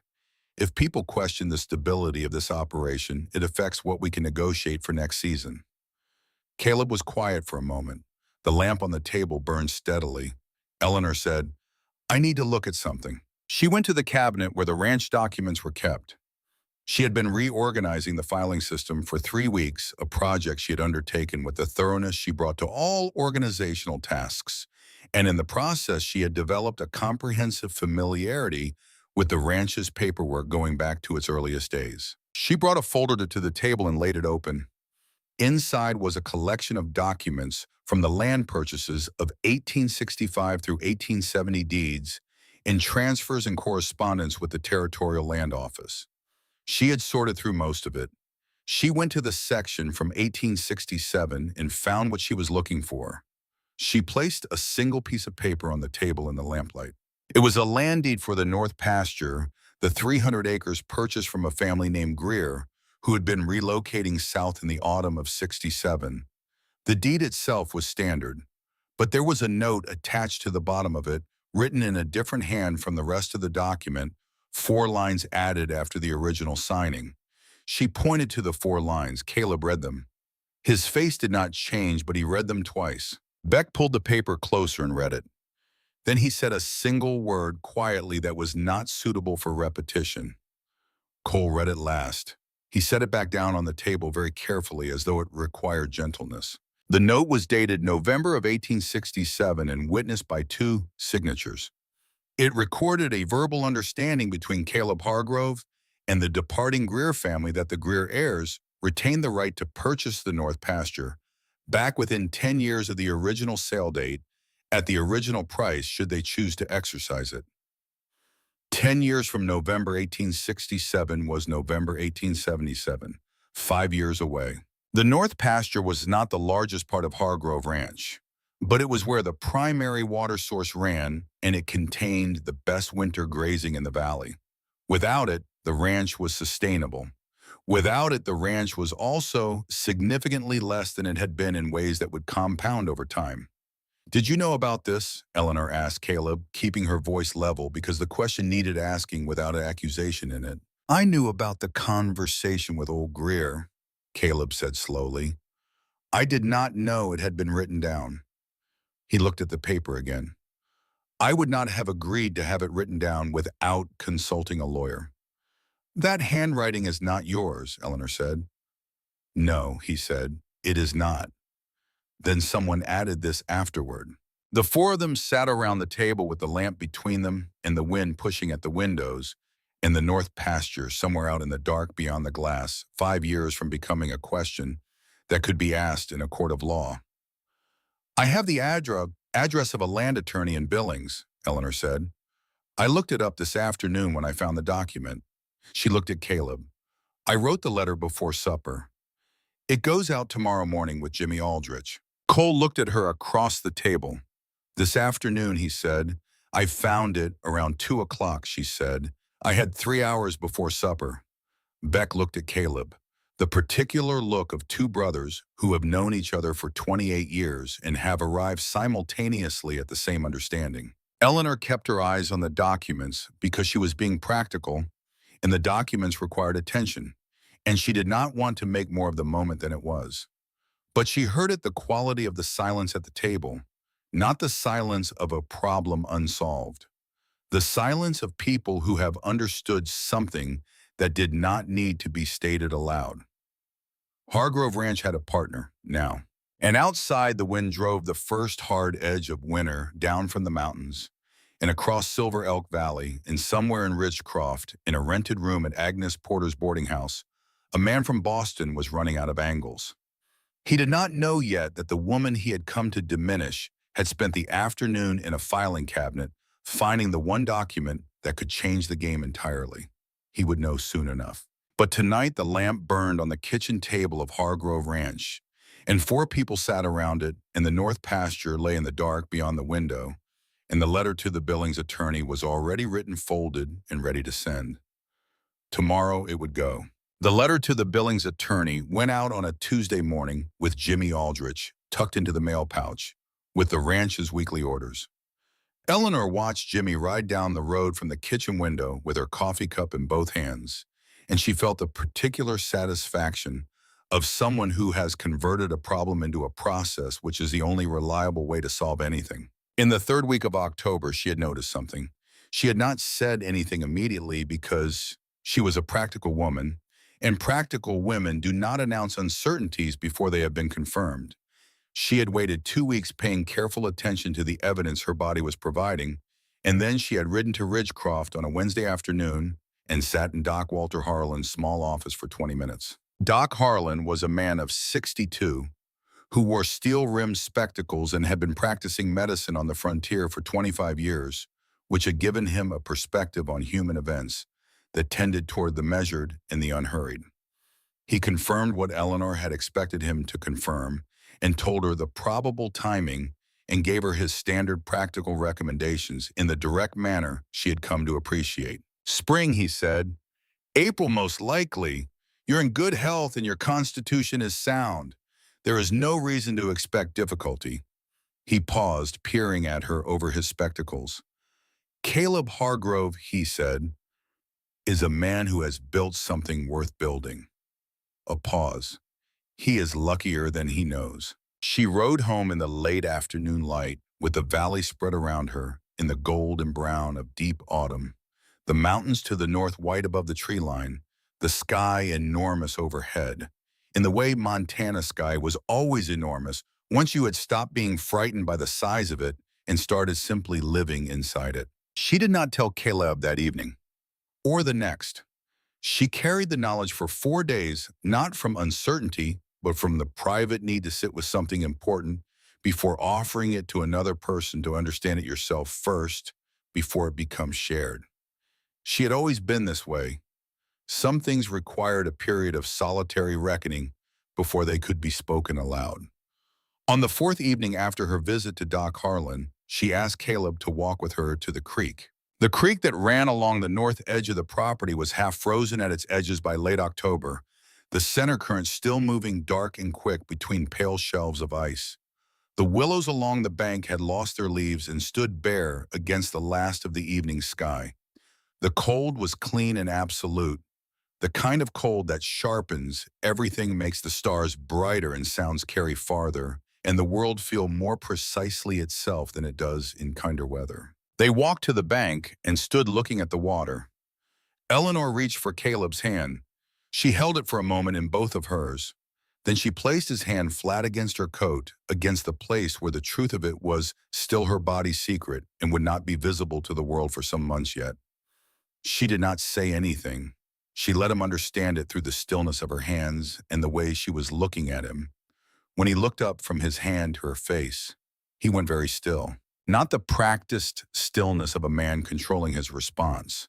The involuntary stillness of a man who has been struck by something that moved faster than his capacity to manage it. He said nothing for a long moment. The creek moved in its cold channel. The sky above them had gone the deep blue of full autumn dusk, and the first stars were becoming visible at the edges of it. Then he let out a long breath, slow, and from somewhere deep, the kind of breath that carries something out of a man that has been held a long time without his fully knowing it was being held. He drew her in close, not with urgency, but with a deliberateness that was entirely his own, the way he did everything with intention and without apology. "I did not think I would have this," he said quietly, his voice against her hair. "Not after everything." "Nor I," she said. They stood at the creek for a long time. Above them, the stars came out fully, the particular Montana autumn stars that she had been learning for months, brighter than anything she had seen in Boston, as though the sky out here had agreed to be taken seriously by the people who lived beneath it. When they walked back to the house, the lamplight in the windows was visible from 50 yards, warm and specific against the dark. Cole was visible through the kitchen window, moving between the stove and the table. Beck was at the desk in the front room with his back to the glass. Caleb opened the door and they stepped inside, and Cole turned from the stove and Beck looked up from his papers, and both of them saw it immediately in the quality of the room that changed when two people who had been carrying the same important secret walked through a door together. Cole set down his spoon. His face did its best to remain neutral and managed it for perhaps 3 seconds before the brightness in his eyes made neutrality impossible. He stepped forward and put his arms briefly and firmly around Caleb, the embrace of a younger brother who loves his older one without reservation, and then he turned to Eleanor and said, "Welcome, truly, to this family," and his voice caught slightly on the last word in a way he did not attempt to hide. Beck rose from the desk. He looked at Caleb and then at Eleanor for a moment, and what passed between the three of them in that moment was the particular wordless communication of people who have been through enough together that language has become redundant for the most important things. He crossed the room and put his hand on Caleb's shoulder, one solid grip, and held it for the count of 3 breaths and then released. He looked at Eleanor. "Spring," he said, one word. "April," she confirmed. He nodded once and completely and went back to his desk, but he did not pick up his pencil again for a long time. He sat at the desk and looked at the wall with the expression of a man who is examining the sum of something that has been adding up for a long time and finding that the total is larger than he expected and more worth having. Douglas Whitmore made one more move. It was the last one he had. The Ridgecroft Weekly published on Thursdays. Eleanor had written her piece on Monday evening after supper at the kitchen table while Caleb worked the account books beside her and the lamp burned between them. She had not told him what she was writing until she was finished. Then she had placed it in front of him and waited. He read it without speaking. When he finished, he read it again. It was not long. Brevity had always been one of her better qualities as a writer. The understanding that a well-chosen sentence does more work than a paragraph of approximations.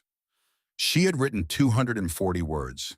She had stated facts in their correct sequence, without embellishment and without appeal to emotion, signed with her full name and her professional title, Eleanor Hargrove, teacher, Ridgecroft School.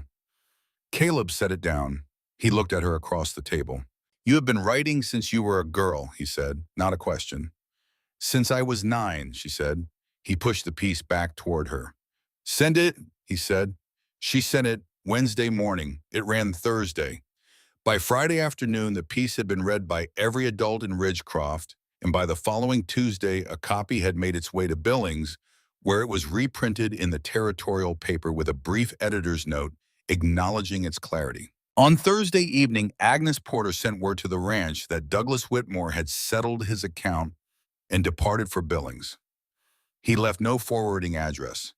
He did not say goodbye to anyone because he had not come to make friends, and there was no longer any reason to pretend otherwise.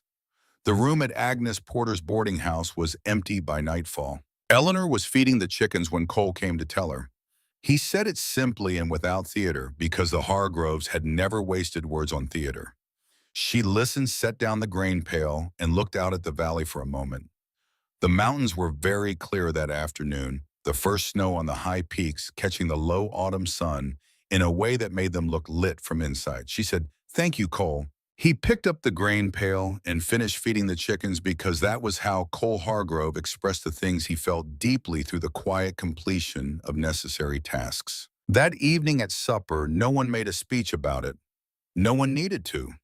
The food was the same as it always was, and the lamp was the same, and the conversation moved through the ordinary business of the ranch with the ease of people who have been in the habit of each other long enough to know that some things are better honored by continuing than by stopping to declare. But at the end of the meal, Beck looked across the table at Eleanor and said, "Well done." 2 words. She would carry them a long time. The response from the Billings attorney arrived 10 days later in a letter of measured legal language that translated when stripped of its professional caution into a straightforward assessment. The right of first refusal clause appended to the 1867 deed had the form of a legally binding addendum. However, it could only be activated by the Greer family heirs, providing written notice of their intention to exercise the right within a specified window preceding the 10-year expiration. Without that notice, the clause became unenforceable by operation of default. The attorney further noted that the Greer family, as best he had been able to determine through his professional contacts, had no current knowledge of the clause and no apparent interest in Montana land. He recommended that the matter be resolved through a direct negotiation with the family to formally retire the clause, a straightforward transaction that would cost considerably less than defending a legal challenge should one ever materialize. He offered to facilitate. Beck read the letter twice and then looked at Eleanor. "You wrote to him before you told us," he said. It was not an accusation. It was an observation carrying a mild and genuine curiosity. "I found the document at 2 in the afternoon," she said.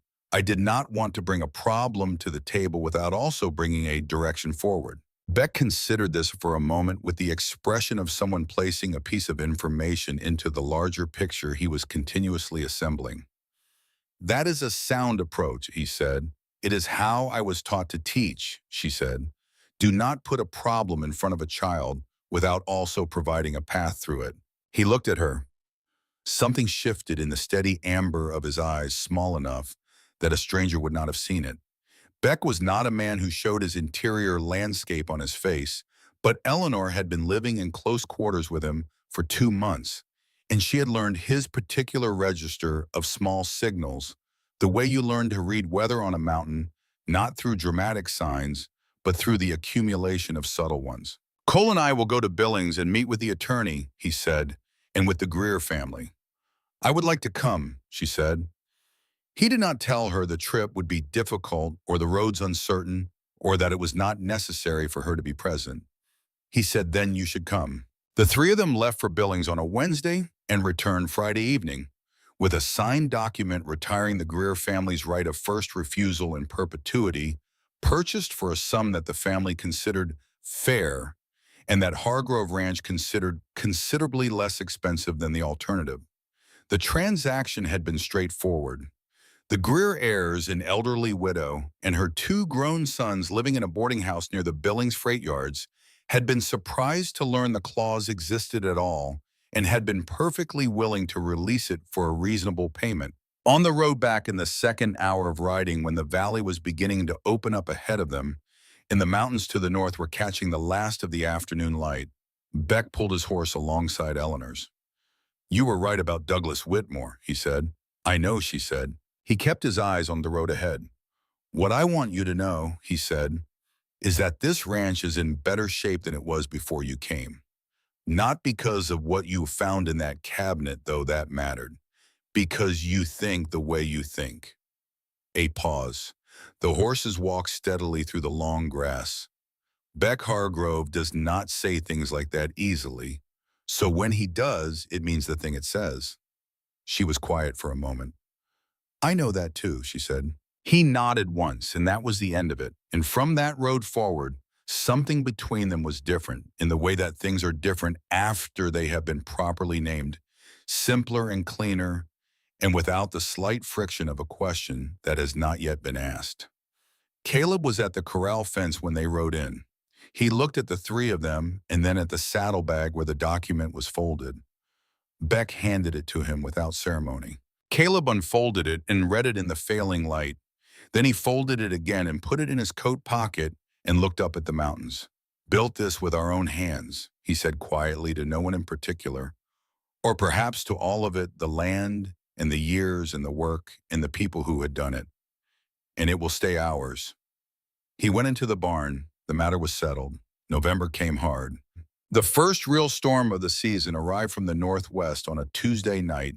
Without much warning, the kind of storm that the Montana sky assembles in a matter of hours and delivers without apology. Caleb had been watching the clouds since mid-afternoon and had made his preparations with the unhurried efficiency of a man who has been through enough Montana winters to read them the way other men read books. Extra wood stacked close to both doors. The cattle moved to the sheltered lower pasture. The horses secured in the barn with an extra measure of hay. Eleanor had helped with all of it. She had not been asked. She had watched what was being done and found where she was useful and placed herself there, and Caleb had accepted her help in the same spirit it was offered practically and without comment. Beck tied the safety rope between the house and the barn in the last gray light before the storm hit, driving the stakes deep into the frozen ground and checking each knot twice. Cole watched him from the barn door and then went back to the horses, talking to them in the low, continuous murmur he used when animals were nervous, a sound that communicated calm directly through the voice without requiring the listener to understand the words. The storm lasted 2 days. On the second night, with the wind coming hard against the north wall and the temperature dropping toward the kind of cold that made the timbers of the house contract and tick in the dark, 4 of them sat by the fire in the front room.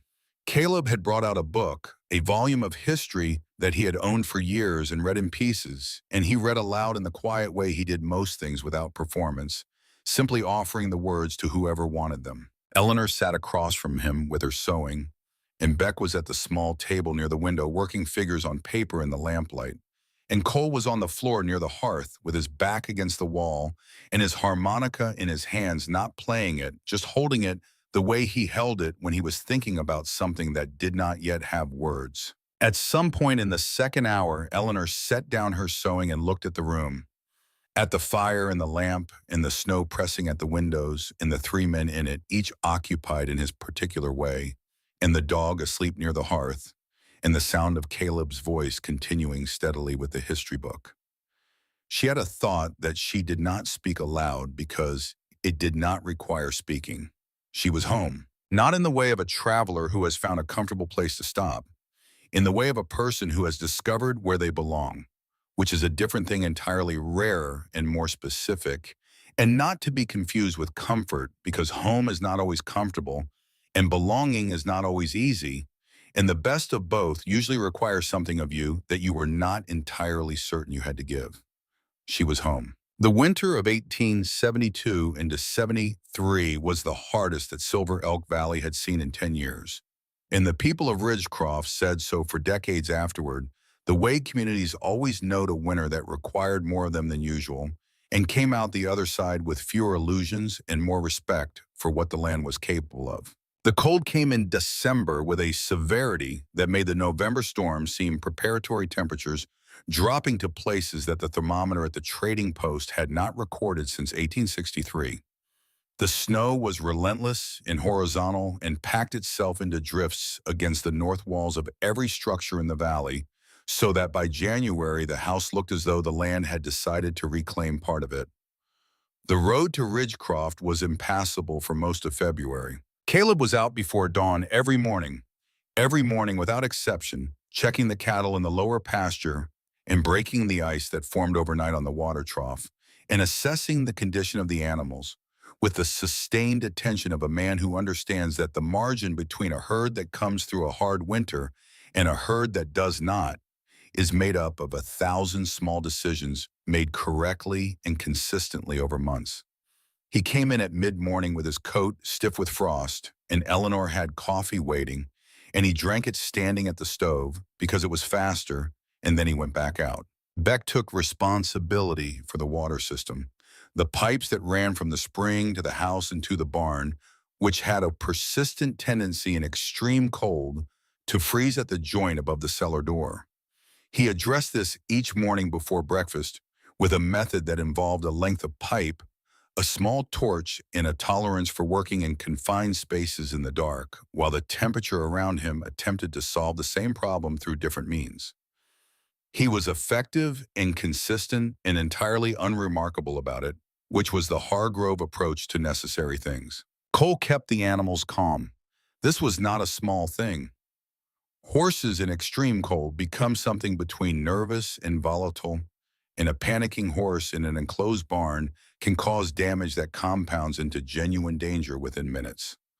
Cole moved through the barn each morning and evening with his particular gift for communicating steadiness to creatures that operated on instinct, and the horses accepted it from him in the way that animals accept care from people they have decided to trust, which is to say completely and without condition. Eleanor taught school until the roads closed in January. After that, she sent lesson packets home with the older children during the brief intervals of passable weather, and she spent the long indoor days working through the ranch's annual financial records with a thoroughness that revealed 2 additional inefficiencies in the supply procurement system and one significant opportunity in the spring cattle contracts that Caleb had not previously considered. She presented her findings to him on a Sunday evening in February with the quiet confidence of someone who has done the work and arrived at conclusions she is prepared to defend. He looked at her analysis for a long time. Then he said, "If we renegotiate the Helena contract along these lines, we are looking at a 12% improvement in the spring margin. 14, she said, if we also address the freight timing." He looked at the papers again. Then he looked at her. And he said nothing which from Caleb Hargrove was the equivalent of an extended speech. She was large with child by March, moving through the house with the particular careful deliberateness of a woman who is managing her body's changing weight with practical attention. She did not complain about the discomfort, though it was real, and became more insistent as winter deepened into the long, slow approach of spring. She continued the work. She adapted to what the work required. She went on. The men adapted around her without discussion or ceremony, the way people adapt to the changing requirements of people they love when the love has become structural, built into the daily architecture of how things are done.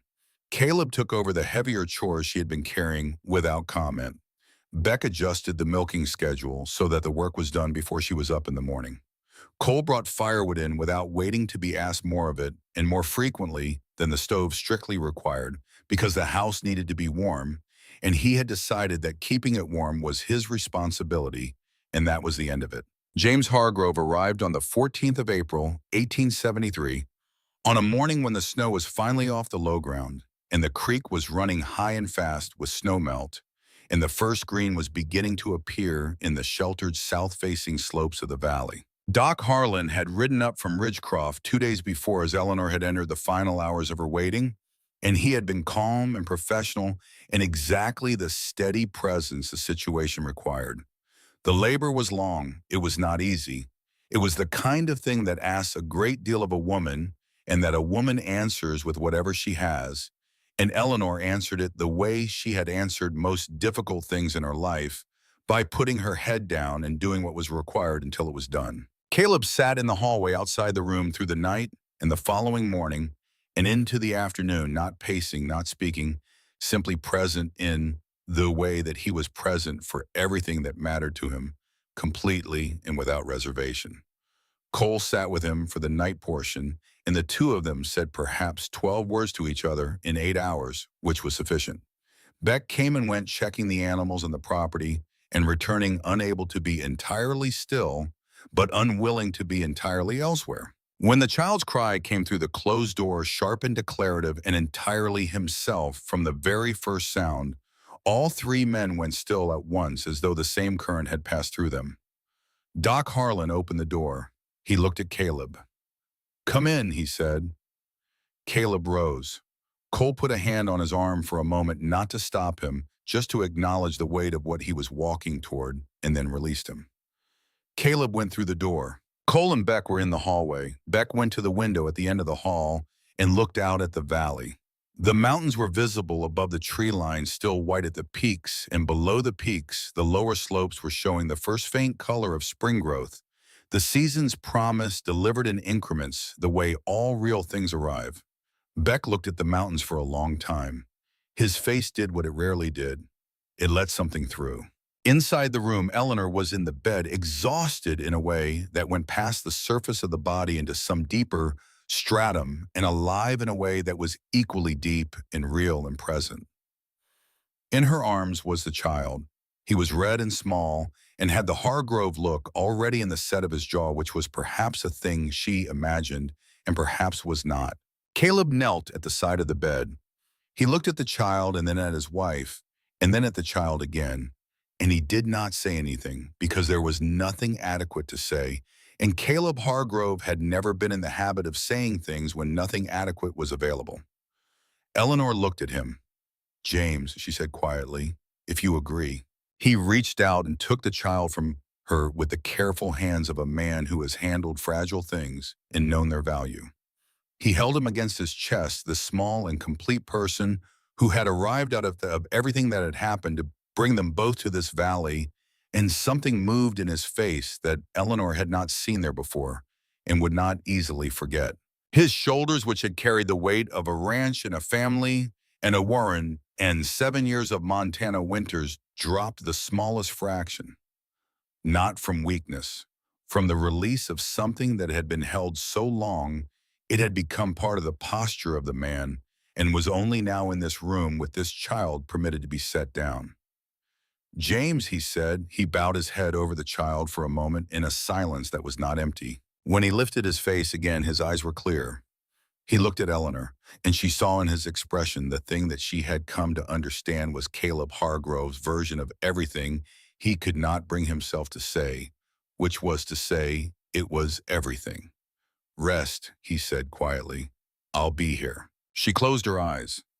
Outside, the creek ran high with the spring melt, and Captain the dog barked once at something in the far pasture, and then went quiet, and somewhere down the hall, harmonica began to play softly a melody without a name that Cole had been working on since the previous autumn, and had not yet finished, because some things take the time they take, and no amount of hurrying improves them. Summer came to Silver Elk Valley in the way of summers that follow hard winters, with an abundance that felt almost like compensation, the grass coming in thick, and the cattle gaining weight, and the hay yield coming in above projection for the first time in 3 years. The school reopened in May with 23 children, 4 more than the previous autumn. Eleanor returned to teaching when James was 6 weeks old, trusting the rest of the day to the capable and slightly competitive attentions of his 3 uncles, each of whom had developed a specific and opinionated approach to the child's care. Cole predictably played harmonica to him, and reported with complete sincerity that the child had demonstrated a preference for certain keys over others. Beck held him with the focused seriousness of a man who had decided this was an engineering problem requiring careful execution and was achieving measurable results. Caleb simply carried him. Long circuits of the house and the porch and the yard, the child against his chest, both of them quiet. The letter from Boston arrived in June. It was from Clara Eleanor's younger sister, and it was 3 pages long in Clara's expressive and slightly breathless handwriting. The essential information which Eleanor extracted from the surrounding commentary with the same practiced efficiency she brought to financial documents was this. Douglas Whitmore had left Boston. Not temporarily. He had liquidated his assets and departed sometime in the late spring, destination unknown, though there was speculation it involved a business venture in California that his father's business associates did not discuss. His father, Headmaster Whitmore, had resigned his position at Alderton Academy in March, citing health reasons, though the nature of the health reason appeared to have more to do with several former school parents who had in the preceding months made formal written representations to the school's Board of Trustees regarding events of the previous year. Augusta Hartwell, the teacher who had signed the letter of support, had been promoted to deputy head of Alderton's primary division. The 3 parents who had also signed the letter were Clara, reported considered people of good standing and serious intent, which they had always been, and their accounts of events were being given the weight they deserved. Eleanor's name had not been formally cleared. That was not how these things worked, and she had never expected it to. Rumors once started were not formally retracted. They simply aged and weakened, and eventually became irrelevant to everyone who had not been personally involved in generating them. But the shape of the story that people told about what had happened at Alderton Academy had changed, and it had changed because enough people who knew the truth had been willing to say it aloud. Clara concluded with the information that she had been delivered of a healthy son the previous November, and that the boy was perfect in every particular, and that she hoped Eleanor was well and happy, and that Montana sounded extraordinary and terrifying in equal measure. Eleanor read the letter at the kitchen table alone in the mid-morning, when James was sleeping and the men were out on the range and the house was quiet around her. She read it through once, and then again, and when she had finished the second reading, she set it down on the table and looked at the wall. She had thought in Boston in the months when everything was collapsing that the thing she needed was for Douglas Whitmore to be exposed and the truth to be established and the record to be corrected. She had thought in the way that people think when they have been unjustly hurt, that justice would feel like relief, that having the story straightened out would restore something that had been taken. Sitting in her kitchen on a June morning in Montana territory with the sound of the creek coming through the open window and the smell of the grass after the previous night's rain and the weight of her sleeping son somewhere above her, she understood that she had been wrong about what she needed. She had needed this, not the correction of the record in Boston, the life that the injustice in Boston had through a mechanism she could not have designed or predicted made possible. The 300 acres of Silver Elk Valley, the school with its 23 students, the account books that balanced under her attention, the man downstairs who said few words and meant every one of them, the brothers who had become her brothers, the child asleep in the room above her head. She had not needed Boston to agree that she was worth something. She already knew. The anger she had carried was gone. Not resolved exactly, not justified, not answered by anyone's apology. Simply absent the way a fever leaves, not with a specific moment of breaking, but with the gradual return of an ordinary temperature and the realization at some point that you have felt normal for long enough that the fever itself has become the past. Caleb came in at midday and found her at the table with the letter. He read it when she offered it without speaking, and when he finished, he looked at her. "How do you feel?" he said. She thought about it honestly, the way she tried to think about most things. "Free," she said. It was the exact right word, and she had not known it until she said it. He nodded once the way he nodded at things that were true and sufficient and did not require elaboration. "Good," he said. He washed his hands at the basin and poured himself coffee and sat down across from her, and the letter was folded between them on the table, and neither of them spoke for a while.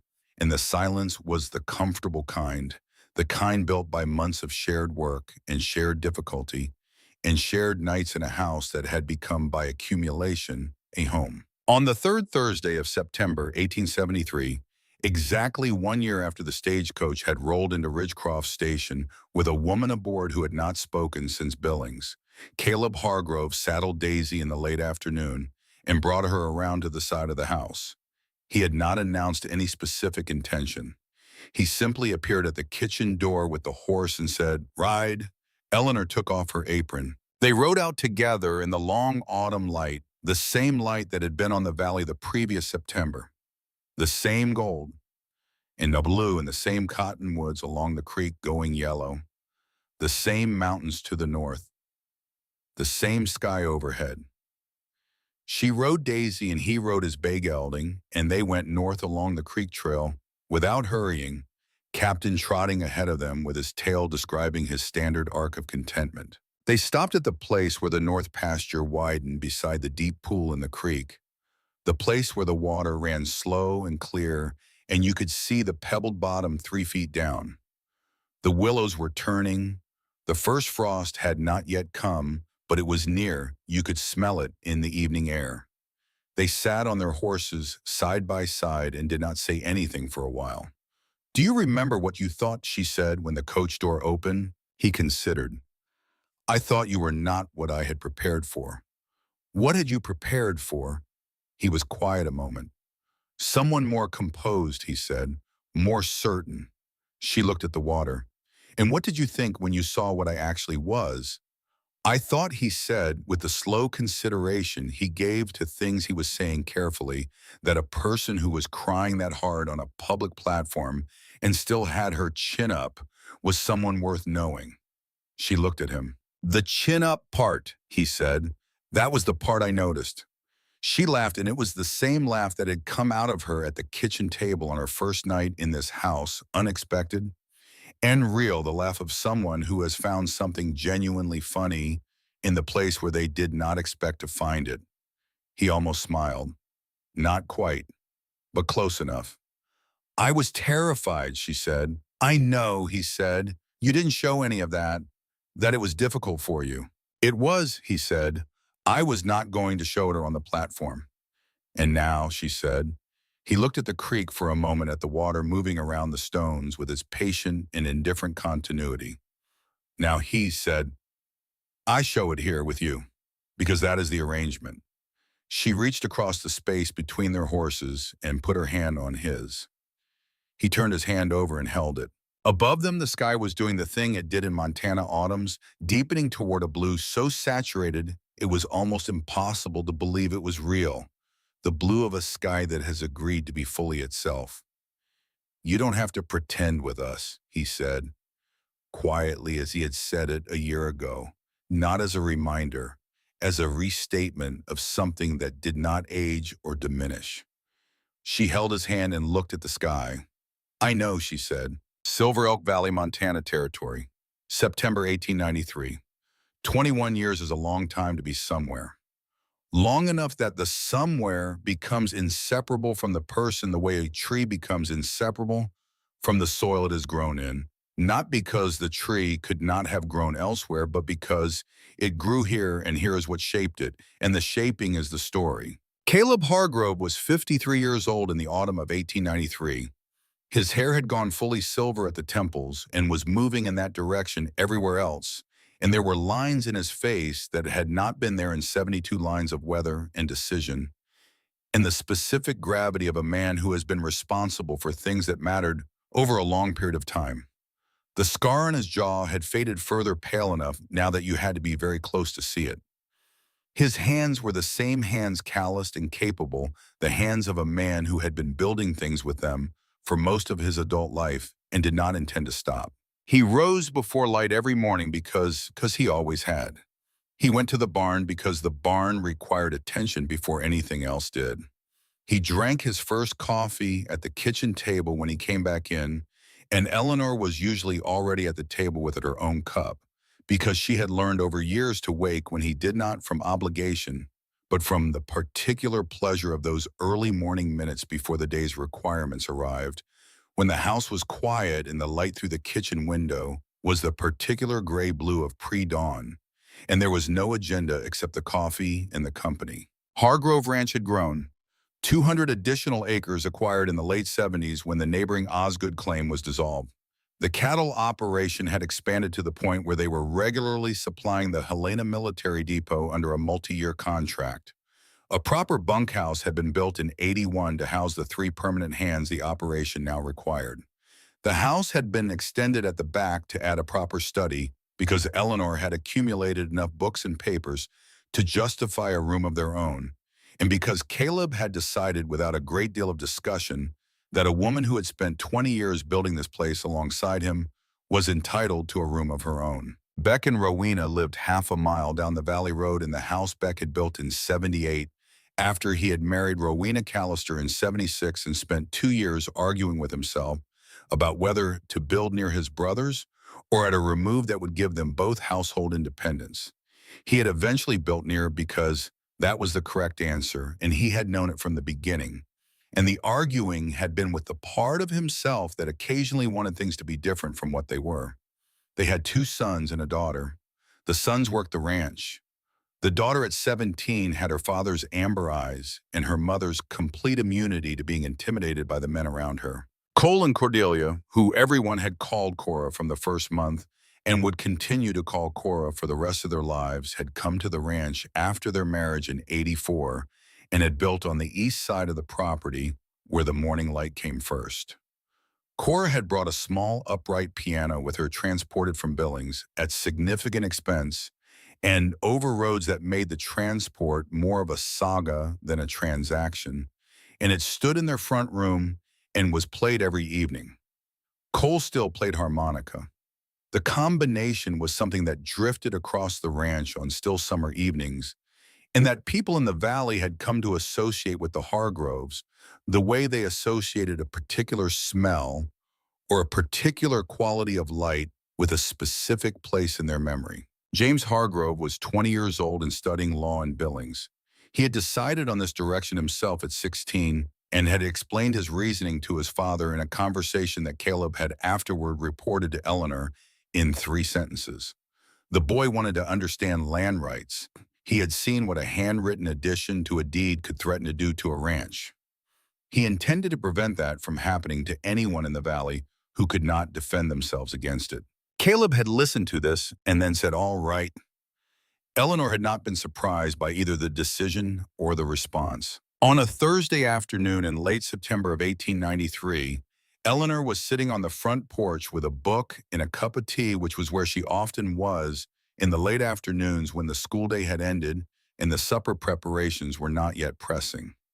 Captain's successor, a young red dog named Corporal, who had arrived as a puppy 5 years earlier and had accepted his position in the household with the same uncomplicated confidence Captain had demonstrated before him, was asleep at her feet. She heard the stagecoach before she saw it, the familiar sounds of a vehicle on the road that ran along the south edge of the property. The stage came through twice a week now with the valley's increased population, and she rarely looked up at it. But this time the coach slowed. She heard it stop at the gate. She looked up. A young woman climbed down from the coach with a small bag in one hand and a larger trunk being lowered from the roof by the driver. She was in her early 20s with blonde hair pinned up under a travel bonnet and a blue dress that had the slight dishevelment of a long journey. She stood for a moment on the road with her trunk at her feet and looked at the gate in the house and the valley around her with the expression of someone arriving somewhere they have never been and trying to determine with limited information whether they have made a serious mistake. Her chin was up. Eleanor set down her book. She looked at this young woman standing at the gate of her ranch in September of 1893 with her trunk and her small bag and her chin up and her eyes holding the specific quality of someone who has been through something they do not intend to discuss until they have decided whether the present company is worthy of the information. She had stood on a platform in Ridgecroft a long time ago with a valise against her chest and tears she could not stop, and the same chin up, the same quality in the eyes, and a man had walked across a wooden platform and said 5 words to her that had reorganized everything. She rose from the porch chair. She walked to the gate and opened it and looked at the young woman directly the way she had always looked at people who deserved to be looked at directly, and she said, "I am Eleanor Hargrove. Can I help you?" The young woman's name, as it turned out, was Marguerite Ashford. She was 23 years old and had come from Philadelphia and was not entirely certain yet what she was looking for, except that she had been very certain about what she was leaving. She had heard in Ridgecroft that the Hargrove Ranch employed reliable people and that the woman who ran the town school was known to be fair. Eleanor looked at her for a moment.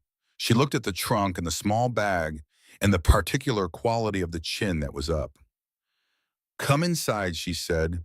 "We'll have tea, and you can tell me what you need." She picked up the smaller of the 2 bags without being asked and carried it through the gate, and Marguerite Ashford carried the other, and they walked together up the path to the front porch of the house that Caleb Hargrove had built with his hands and his brother's hands 28 years before the house that had been standing when one woman arrived at it, with nothing except her own honesty and her ability to keep her chin up regardless of what the day demanded. Inside, the kitchen was warm from the afternoon fire, and the coffee was on the stove, where it usually was, and the account books were stacked on the side table where Eleanor had left them that morning.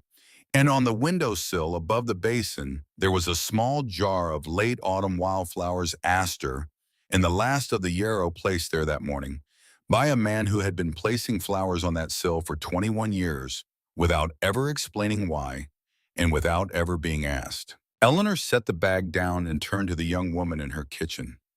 "You don't have to pretend here," she said. "Whatever you are carrying, you can set it down." Marguerite Ashford looked at her, and something in her face which had been held carefully together through a long journey shifted slightly. Not breaking. Something closer to the release that happens when a person understands for the first time in a while that the place they have arrived at will not require them to be other than they are. She sat down at the kitchen table. Eleanor put the kettle on. Outside, the valley was doing what it did in September, going gold and amber in the particular blue of a sky that knows winter is coming and is offering up the last of its warmth with the generosity of something that understands it will be missed. The mountains to the north were white at the peaks. The cattle in the lower pasture were moving slowly in the afternoon light. Somewhere down the valley road, a harmonica was playing. Corporal looked up from his place by the door, assessed the newcomer, and came over to investigate her boots. He sat on her foot. Marguerite looked down at the boy and then up at Eleanor. "He does that when he decides you're all right," Eleanor said. The young woman looked at the boy sitting on her foot with the solemnity of an animal that has made an important decision, and for the first time since she had climbed down from that stagecoach, she smiled. "Good," she said. "I could use someone deciding that." The kettle began to sing on the stove. The afternoon light moved through the kitchen windows at its September angle, the same angle it had moved at for 21 years, touching the same surfaces and finding the same things worth illuminating. The account books and the wildflowers and the plain gold band on the hand of the woman standing at the stove. The woman who had arrived at this kitchen once with nothing but her honesty and had built with the help of 3 men who kept their word, a life that was still being built, still growing, still adding to itself year by year and season by season, the way all real things do. The tea was poured. The story continued.